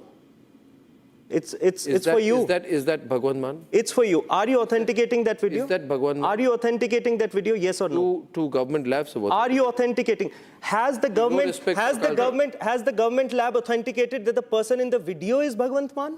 Are you authenticating that? Akal Takht has. Oh no. You are wrong. You are wrong. You are wrong. That is why. You should respect the Akal Takht. You are declaring a person guilty on the basis of You are attacking the Akal Takht live on my program. Because none of the laboratories, none of the report has authenticated that the person in the video is Bhagwant Manji, and he himself have categorically denied it time and again. You know, the point is, you also said that forensic report proves that it was Bhagwant Mann, but it is incorrect. It is incorrect. You have lied to the country. The point is that a government that provides free education for all children, that provides free treatment up to 10 lakhs to every citizen of Punjab, that provides free electricity, 67,000 jobs, that has introduced the Beadbi bill, that is providing, that has doubled the canal irrigation water, a government that has fulfilled every promise and transformed Punjab into Rangla Punjab. The real challenge before the Congress, Akali and BJP is a Bhagwant Mann government that is delivering on all counts. And you know, there's only one weapon for them. That weapon is lies, conspiracy, propaganda, and Godi media that cannot even authenticate the video itself. Secondly, if Punjab police really wanted to manufacture that video, then why would they go to Godown, a state ruled by BJP, जहाँ पे police भी भाजपा की, जहाँ पे सरकार भी भाजपा की? अगर उन्हें करना होता पंजाब पुलिस को, पंजाब में कर लेते. Point number 3. Ever since Bhagwant Mann government has introduced Beadbi bill, the Akalis, the Congress and BJP, they are all rattled. इन्हें जो है ना, इन्हें समझ नहीं आ रहा कि ये क्या करें. That is why they are spreading these fake narratives. And you know what? ये कह रहे हैं कि वीडियो हमने बनाया जसप्रीत सिंह. ये जसप्रीत सिंह तो राजनाथ सिंह का खास आदमी है. ये ना राजनाथ सिंह का खास आदमी, भाजपा के आदमी से वीडियो बना के हमारे ऊपर आरोप लगा रहे हैं. And they have also given a call. Akalis, Congress, BJP have given a call कि भगवंत मान से रिश्ता तोड़ दो, जाना छोड़ दो, उससे बातचीत करनी छोड़ दो. Look at the crowd. 5 times, हजारों करोड़ लाखों की संख्या में लोग उनकी रैली में आ रहे हैं. People of Punjab have already rejected Akalis, जिन्हें एक सीट दी गई हो, जिन पे the people of Punjab, and you must apologize to Bhagwant Mann for. And you must apologize to the people of Punjab, and you must apologize to Bhagwant Mann for spreading these fake and false narratives. That video, you have not authenticated that video. Okay, I'll let Arshdeep. And you are still lying. Arshdeep and Rohan come in. Thank you. I'll let Arshdeep and Rohan come in. As I come into this, ladies and gentlemen, I only ask you: is there a person called DIG Swapan Sharma and did any such individual stay in hotel bill room number 3004? And is that person presently in service in the Punjab Police? I ask you my second question, is there a person called SP Jashan Gill in the cyber cell or some part of the police? And does he carry a phone number that ends with 476? Is there such an individual? Are these one? I'm not talking one. Third point is, Arshdeep. The question is this now, right? Is there a group which has a problem with Bhagwant Mann and feels that this is the weapon, this is the right time to pull out the weapon, who've been sitting on this video? This video has been there is about 13 years old, okay? And it's being used now. Why has it been pulled out before the Punjab elections? Arshdeep. Arshdeep, can you unmute yourself? Start by saying that a sacrilege is a sacrilege. Okay. Please unmute myself. No, you're unmuted. Yeah. So I must say, Mr. Arnab, that a sacrilege is a sacrilege. No matter how old it is. Maybe it is a 7-year-old video, maybe it's a 13-year-old video. Now the question which arises today is that the Chief Minister, who went himself to the Akal Takht and submitted that he'll provide the name of 2 laboratories, and Jathedar Akal Takht Sahab can get the video testified from those laboratories. So this is in January 2026, 15 January 2026. Now we are in the end of June. Did Mr. Bhagwant Mann has given any name to the Jathedar Akal Takht Sahab? No. And for these 6 months, if the Chief Minister video was, on the media, on the social media, what action did Punjab government take? Did the Punjab government or the Punjab police got those videos verified? The answer is no. No, when Akal Takht Sahab verified it from the topmost laboratories in the country, the Punjab police, Mr. Bhagwant Mann and the Aam Aadmi Party, they hatch a conspiracy. They go to Godown. They didn't go to the CFSL Chandigarh. They did not go to the CFSL Shimla. They did not go to the CFSL Hyderabad. All the government laboratories, they go to a private laboratory. Now the Aam Aadmi Party spokesperson, he says that this is the man of Rajnath Singh. Okay, if I believe him, then why did your police go to him? It is your police who contacted him. It is your police who paid him 10 lakhs. Why? Did your Chief Minister answer in today's, whatever his press briefing, did he raise any question on the authenticity of this laboratory? Okay, I just want to, I want to give an opportunity. I'm coming to you. Doesn't say a word. I'm coming to you. No, one. I just come to you. Ladies and gentlemen, we must remain calm through this discussion. Religious sentiments are involved. There are a lot of people who also ask, why is the Aam Aadmi Party challenging the Akal Takht? It must submit to the wisdom of the Akal Takht, because the Akal Takht is not for followers of a political party. Akal Takht is for all Sikhs, so we must respect the Akal Takht. That is your choice, how you respond to the Akal Takht. See, we have... Rohan is the guy who's put out the complaint, right? There is a complainant in this case, right? And based on that complaint, the Gurugram police has arrested 2 people, both 25 years old, in relation with the preparation or alleged preparation of a fake forensic and cyber report along with financial transactions linked to the case. Is it the case that, and there's nothing wrong with it if you've done it, and police can use these methods, have you been tracking, have you as the central government or political party, BJP, been tracking, or does it have informers within the Punjab police who have told it that Bhagwant Mann is trying to cover things up with a forensic report? How did you get advance information that these police officers went? Now there is a CCTV footage from Hotel Crown Plaza, Gurugram. Was this a sting operation being conducted by a group which wanted to use this controversy to unseat Bhagwant Mann? And therefore, it was very carefully planned that we'll sting the police, we'll get them in, we'll bring them to Gurugram, we'll get them into the transaction. Secondly, is there anything to back up the financial transaction? This claim being made that 10 lakh rupees was being offered Rohan, to get a fake report. Is there some claim that proves that to be true? See, Arnab, first of all, when you started debate, you came with a very, very specific points. It was not general.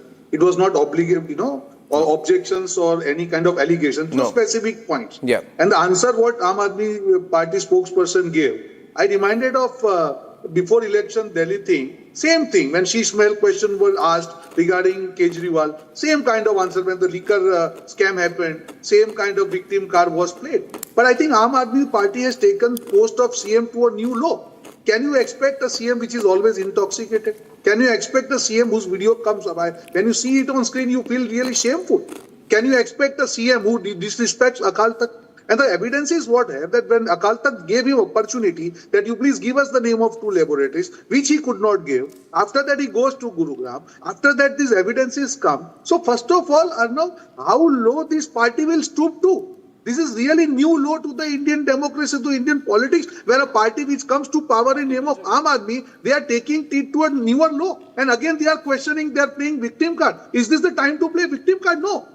These are serious allegations and Bhagwant Mann should come out and answer them. How can you insult Akal Takht? How can you disavow Akal Takht? Why you didn't go back? If you are innocent, why didn't give you name of 2 laboratories long back? What were you waiting for? Why you have to go to Gurugram?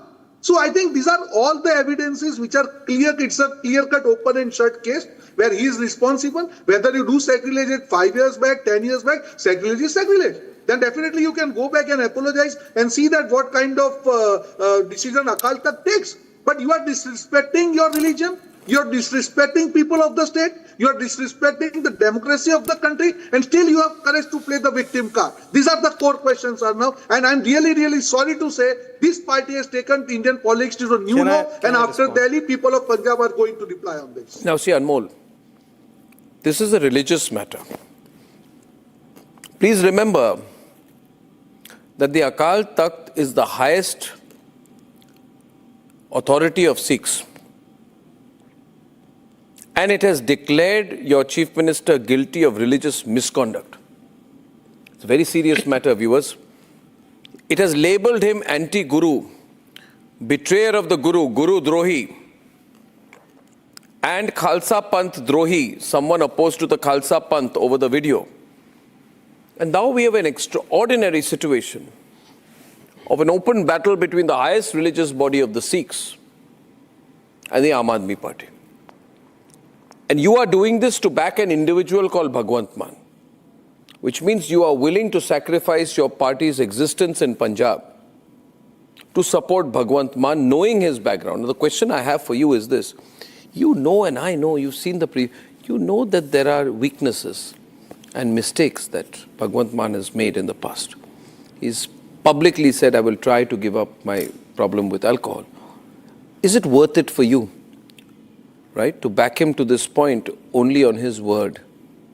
When this kind of evidence is coming up, maybe people would have appreciated it if you had said that, see, you stepped down because now all this evidence is coming, all this kind of papers are coming. You would step down till the matter is sorted and we'd talk after that, right?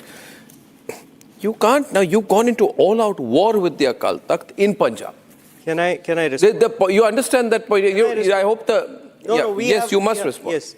We have utmost respect for Shri Akal Takht Sahib. वो सर्वोच्च हैं, हम नमन करते हैं, हमेशा करते आए हैं, हमेशा करते रहेंगे. Secondly, all the spokespersons on your panel, including you, Arnab, don't have the courage to verify, to authenticate whether the person in that video is Bhagwant Mann, because he's not. That is why everything is on the basis of assumption and presumption. And these false and fabricated claims are being made which are baseless to the core. I still give you, I didn't interrupt. I didn't interrupt. Arnab, I didn't interrupt. This is not the way. 1 minute, just one. I still challenge Rohan, this debate, I hope you realize this debate, Rohan, this debate, one is a serious debate. It's a sensitive debate. 1 minute. I'll come to you, Ramnik. So many people are watching, lots of people are commenting, people are calling me from Punjab. I think we respect everyone. Rohan, given the sensitivity of the debate, don't interrupt him now. Because in the heat of the moment, we may end up saying things we regret. So let's calm down. I will come to you, Ramnik, but complete your point. This fake Complete and your point. fabricated video was first uploaded by Jagman Samra, claiming that it is from Mumbai. Was Jagman Samra, this man, not close at one point of time? Majithia told me that he was very close to Bhagwant Mann. Was he or was he not? Anyone, the Punjabis don't believe Majithia. They don't believe Chitta Party and ED Party. They believe Bhagwant Mann because he has worked for their welfare. And when that video was uploaded, he claimed that it is from Mumbai, but it has been authenticated that this video, that this particular setup is of one of the hotels in Canada. However, Bhagwant Manji has never visited Canada after 2015. And here, look at this picture. It is from the same video. Here's a silicone mask. Silicone mask. You can zoom it. Zoom करके दिखाइए जरा इन्हें कि कैसे फर्जी video चलाते हैं. Secondly, Arnab ji, आप ये दिखा रहे थे that you have evidence, although you are neither authenticating the video nor authenticating this chat. But even if we consider, आप कह रहे हैं कि ये evidence है, क्या लिखा है इसमें? Today. कब का है ये? 15 तारीख का. FIR कब हुई है? 23 तारीख में. Today कैसे आ सकता है? अगर FIR 23 तारीख में हुई है, तो स्क्रीनशॉट कब लिया गया है? 23 तारीख में तो नहीं लिया गया, अदरवाइज यहाँ पे लिखा था 15 तारीख, यहाँ पे टुडे लिखा हुआ है. ये भी गलत है, ये भी फोर्स्ड है. Today can be any day. Today can be any day. आप अगर पिछले हफ्ते की चैट लोगे, आप अगर पिछले हफ्ते की चैट लोगे, तो वो दिखाएगा लास्ट वीक. उसकी प्रिंटआउट अगर स्क्रीनशॉट उस दिन की हो, तो टुडे दिखाएगी. What are you talking about? Are you authenticating this? Are you authenticating this? Are you authenticating this video and screenshot? Let's get the CDR records. Just a simple question. Let's get the yes or CDR. no? I asked yes you or no? Let's get the CDR records of SP Are you Jashan. authenticating this? Is there a man called SP Jashan Singh? Are you authenticating this or Is not? there a man called Jashan Singh Gill? You are a responsible. Is there such a man? You are a responsible. Is this a fictitious? Are you authenticating Is this a fictitious person? Are you authenticating this? Is it a real person? Are you authenticating this? Is it a real person? Is it a real person? You are not. Is it a real person? You know that it is false. You mean to say he doesn't exist? You know that it is fabricated. Okay, let's find out, ladies and gentlemen. The question goes: Is there a man called? Fabricated. Is there a man anywhere called SP Jashan Singh Gill? Anytime you can apologize to Bhagwant Mann, anytime you can apologize to the people of Punjab. माफ कर देंगे आप. You are asking for an apology to the Akal Takht. No, I am asking. You want I Akal want you to apologize to the people of Punjab. Okay, viewers. We have utmost respect for Sri Akal Takht Sahib, but I want you to apologize to the people of Punjab. Because I'll tell you. Why are you spreading lies? Because I'll tell you. Let me make. Why are you spreading lies? Let me just make a point here. The Punjab Assembly.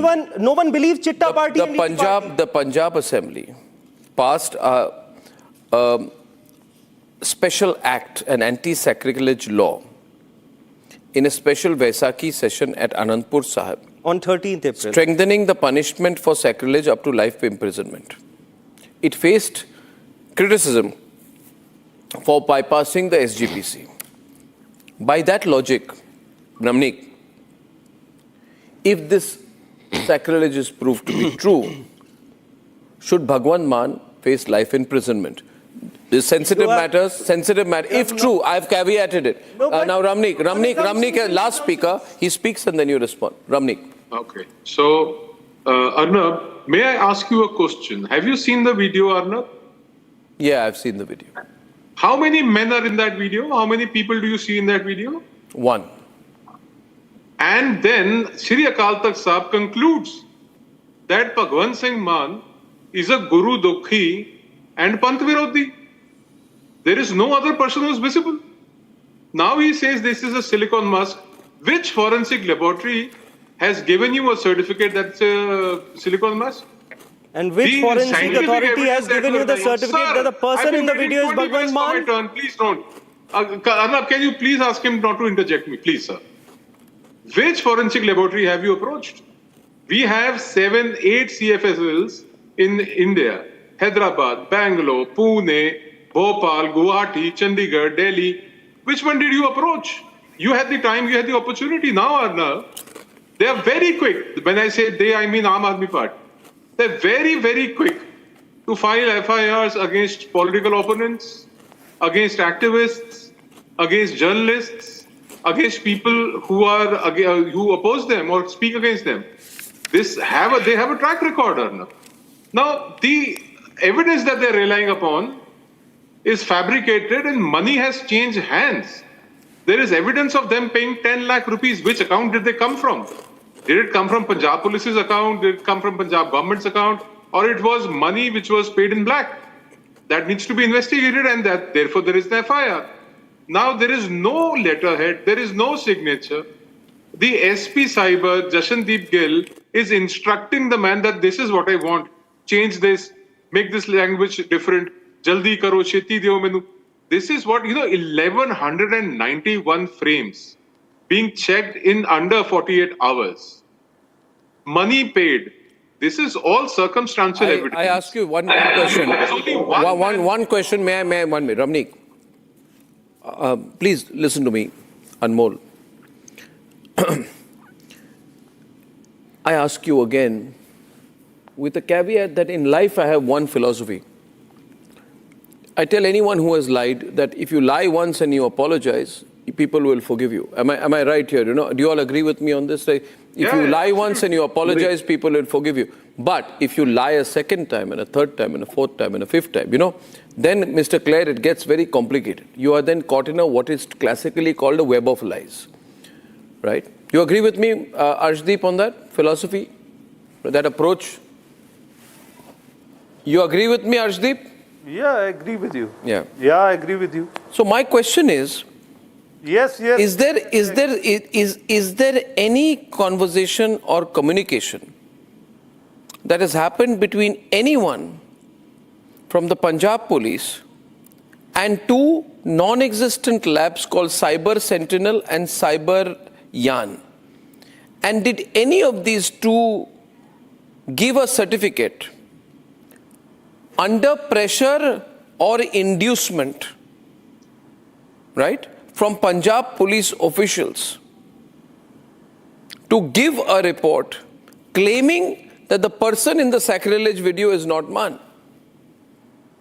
That's all. And you see, the thing is, you are typically caught in what I call the Suresh Kalmadi trap. You know what happened to Suresh Kalmadi?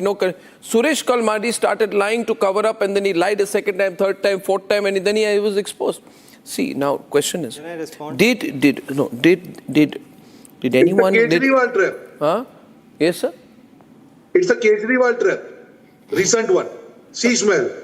No, did anybody connect with Cyber Sentinel and Cyber Yan, meet them, right, pay money through an online transaction to get two reports saying that this is not man? So it is Arnab, out in public. No, what Mr. Clare is saying something to you, then I'm coming to you. Yes, Mr. Clare, what are you saying? This is out in public.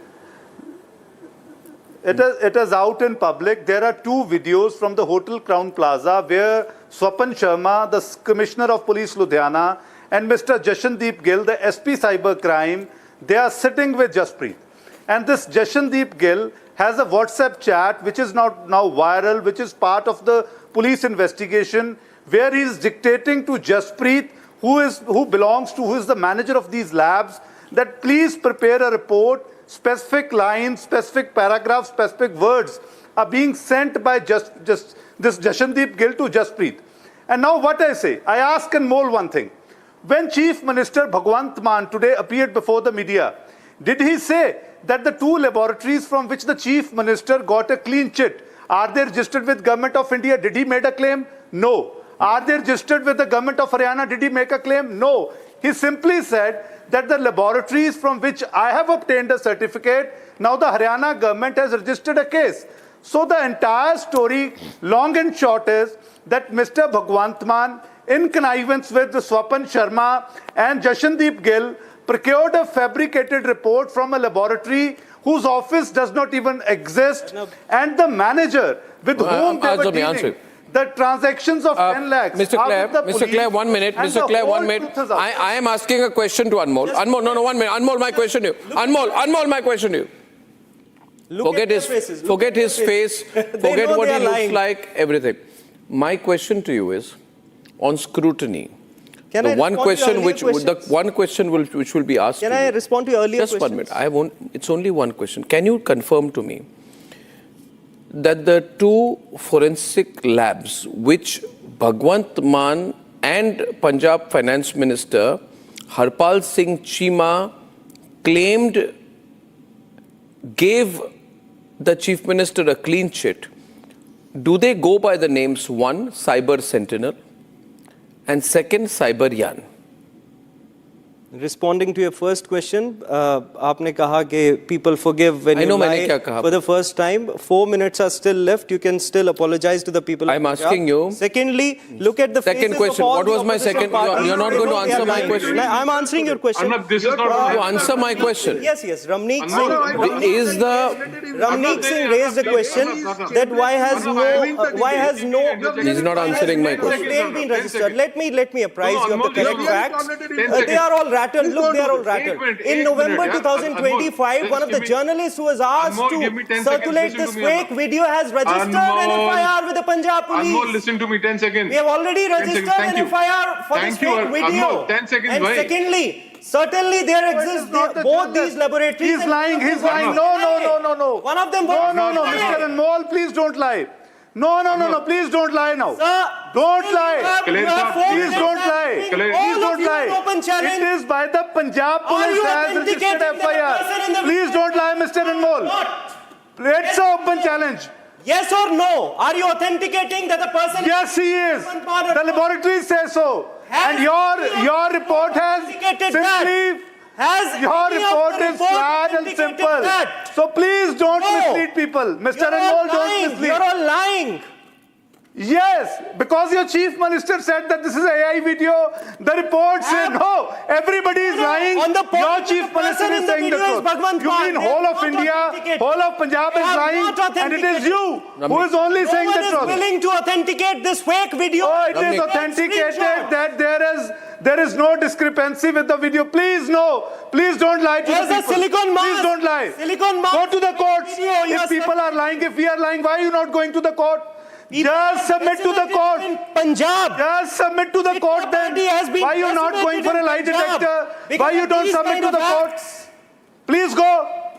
Why are you not going to the court? You did a self-poll by saying that why didn't you get it? Please go to the court. In Punjab if you have any doubts about the video, why you are not going to the court? Why you didn't go to the CM? But it's one minute. It's an important point. And I go to Ramneek by saying this. If it just one minute, I have limited time. Clearly, if someone has offended you so much, you can sue him and go to court. One. B, my question was, are the two companies which Maan said have given him a clean sheet, are the names Cyber Sentinel and Cyberyan? Because if they are, then he has implicated himself. One of them is working with NIA as well. Is Cyber Cell and Cypher Cell and Cyberyan. Working with NIA as okay, well. Ramneek as a counter, he has been waiting. Ramneek, let him come. He's a counter. Anmol, listen to me. Thank you. Anmol, you want us to apologize to you? Now, मेरी गल गौर नाल सुनो. To the people of Punjab. If you are listening, oh, चुप कर जा बाबा. Bhagwant Singh, if you are listening. लोगों से माफी भगवंत सिंह, अगर तू सुन रहे हैं ना, पंजाब की जनता ने इसीलिए तो इस तरह की कंस्पिरेसी कर रहे हो. माफी मांग. And you will be. काम पे तो तुम लड़ नहीं सकते चुनाव.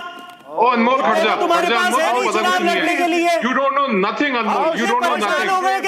Anmol, you know nothing. मैं कह रहा हूँ Bhagwant Singh, if you're listening to me. Bhagwant Singh, जो तू सुन रहे हैं ना, अकाल तख्त के सामने जाके नतमस्तक हो. माफी मांग अपनी भुल बख्शवा. ए माफी मांग के भुल बख्शवा. सिख कौम का मीन आया.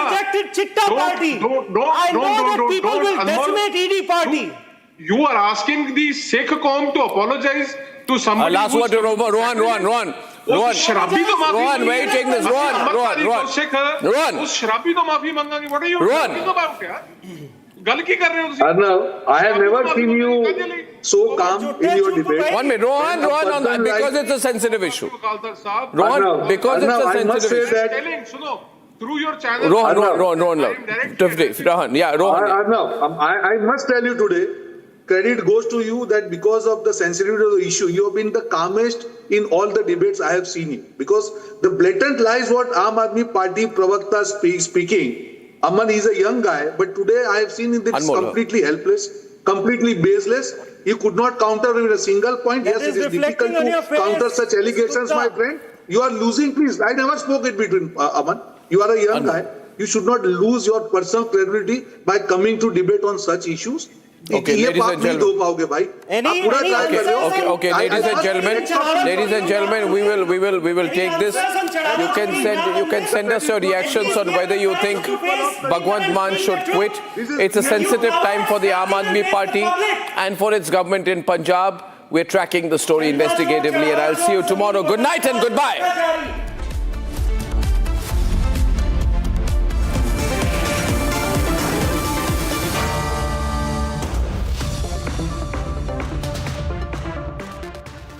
In the global employability rankings by Times Higher Education UK, only the following 6 institutions from India are ranked amongst the top 230 in the world for having the most employable graduates. IIT Delhi, IISc Bangalore, IIT Bombay, IIM Ahmedabad, IIT Kharagpur and Amity University. Jindal Saathi seal है तो असली stainless steel है। तो जब भी आप stainless steel pipes and tubes खरीदें, Jindal Saathi seal जरूर चेक करें। Jindal stainless, India's leading producer of stainless steel.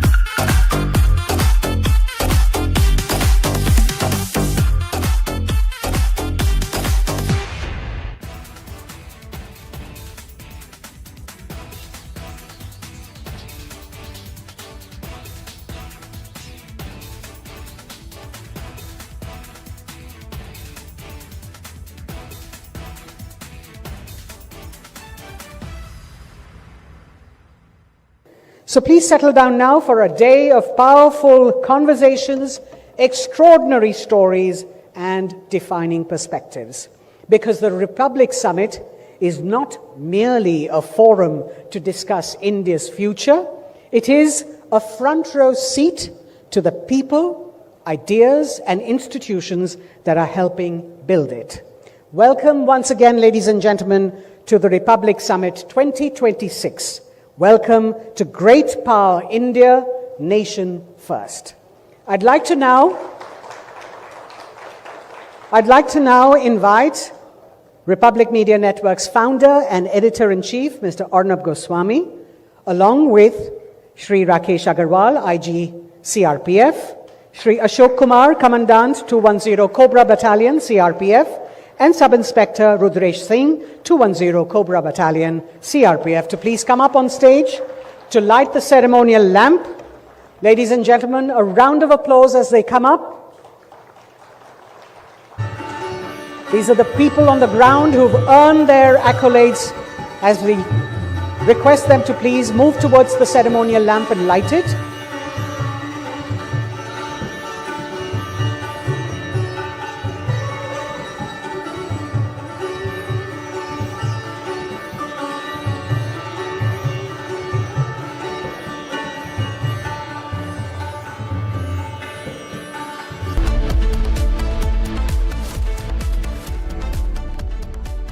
Jindal Saathi seal है तो असली स्टेनलेस स्टील है। तो जब भी आप stainless steel pipes and tubes खरीदें, जिंदल साथी सील जरूर चेक करें। Jindal stainless, India's leading producer of stainless steel.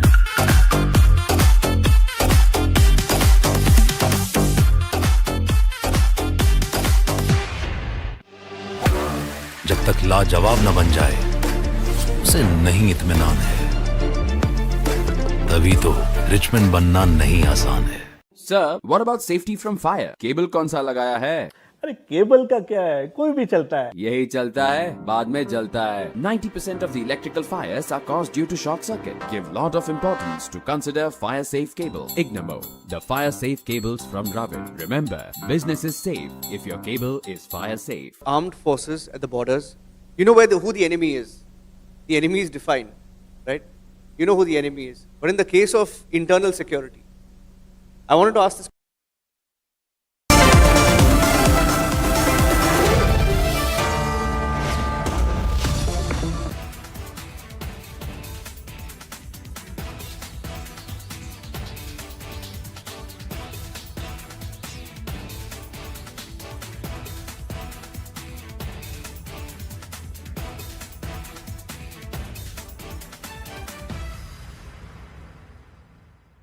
So please settle down now for a day of powerful conversations, extraordinary stories, and defining perspectives.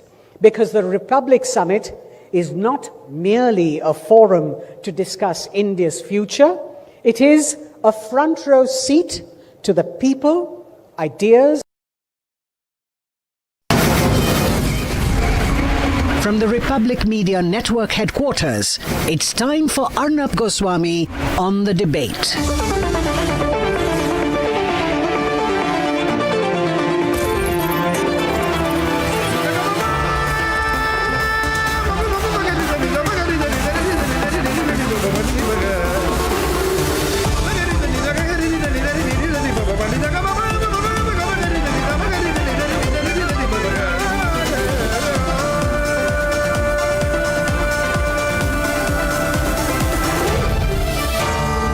Arnab Goswami on the debate. Tonight, another urban tragedy after the fire in Delhi and the Lucknow coaching center fire. A shed collapse and tragedy strikes again in Kolkata. At 8:30 p.m., what is the truth of the live-streamed encounter in Bihar?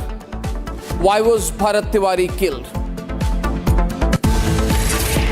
And at 9 o'clock tonight, Bhagwant Mann, did he try to forge documents to cover up his alleged sins for which the Akal Takht has declared him a Guru Drohi? Is it time for the Punjab Chief Minister to quit on his own?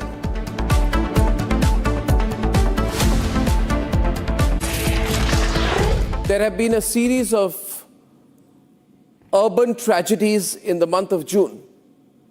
And the latest is what happened today, a little after noon, at an under-construction warehouse in Kolkata, in a place called Taratala.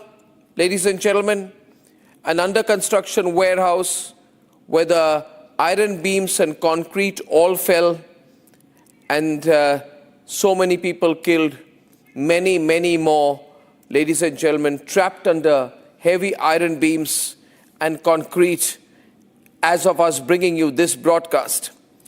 We are told that there are questions about the construction, that there is prima facie evidence of design and construction flaws. The iron beams, we are told, were not strong enough to hold the weight of the concrete above them. Therefore, this building was always going to fall. The question was only when. Today, the Chief Minister of Bengal, Shubhendu Adhikari, was at the site as the bodies were being taken out.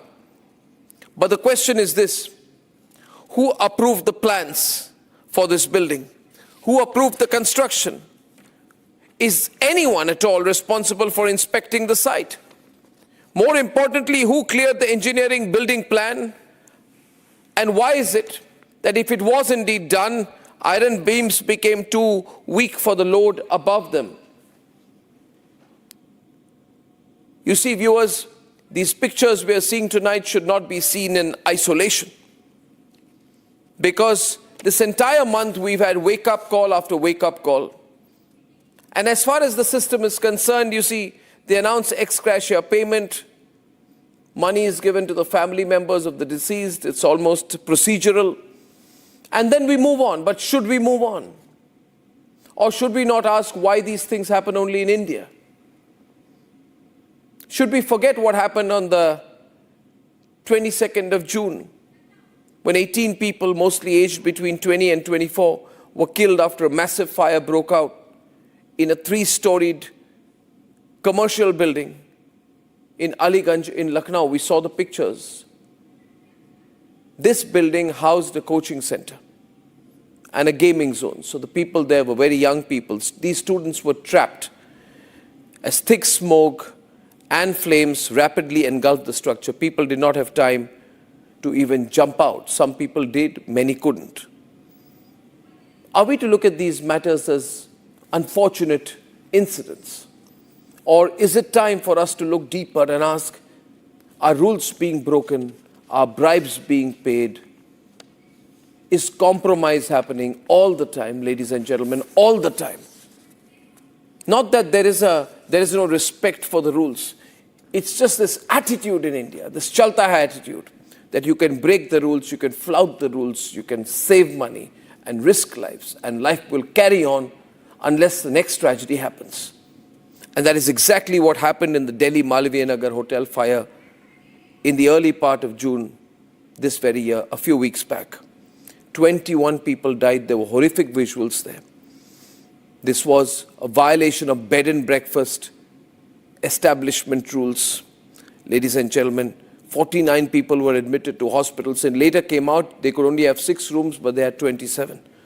Which means that someone made money. Someone in government made money. Somebody offered money. And in this endless cycle of bribe giving and bribe taking and breaking the rules, in this month alone, ladies and gentlemen, over 50 lives have been lost. Therefore, and going back to Kolkata now, is it time for us to not wake up and ask whether we could be the next victims? How do you know? How do you know, ladies and gentlemen, that places you go to, malls you visit, homes you stay in, shopping complexes you visit, hotels where you stay, how do you know that rules have not been flouted there? I can tell you for sure that there is an air of uncertainty after these repeated incidents. You see, these are not tragedies. These are deliberate urban disasters. And the only reason for all of this happening is, without a doubt, each time there's a blaze, each time there's a tragedy, we call it a tragedy. It's not. It's a violation. It's a breaking of the rules. It's making money and offering money, regardless of how many lives will be lost as a result of it. In this country, unfortunately, the feeling is unless you get caught, nothing happens. And even tonight, people think this is only a Kolkata tragedy. No, Kolkata was not a Kolkata tragedy. Lucknow coaching center fire was not a Lucknow tragedy. Delhi Malviya hotel fire was not a Delhi tragedy. These are realities of urban India. We need to wake up to, and someone needs to wield the stick. Let's debate.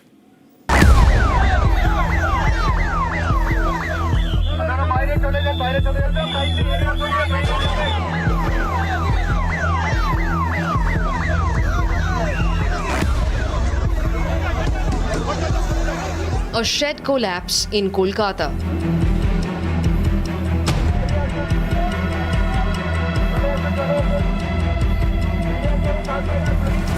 At least 8 people have been killed and multiple others injured.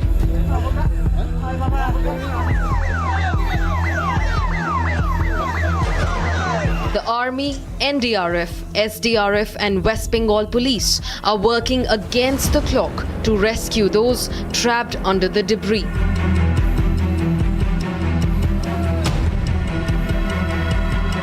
West Bengal Chief Minister Suvendu Adhikari also reached the spot of the incident.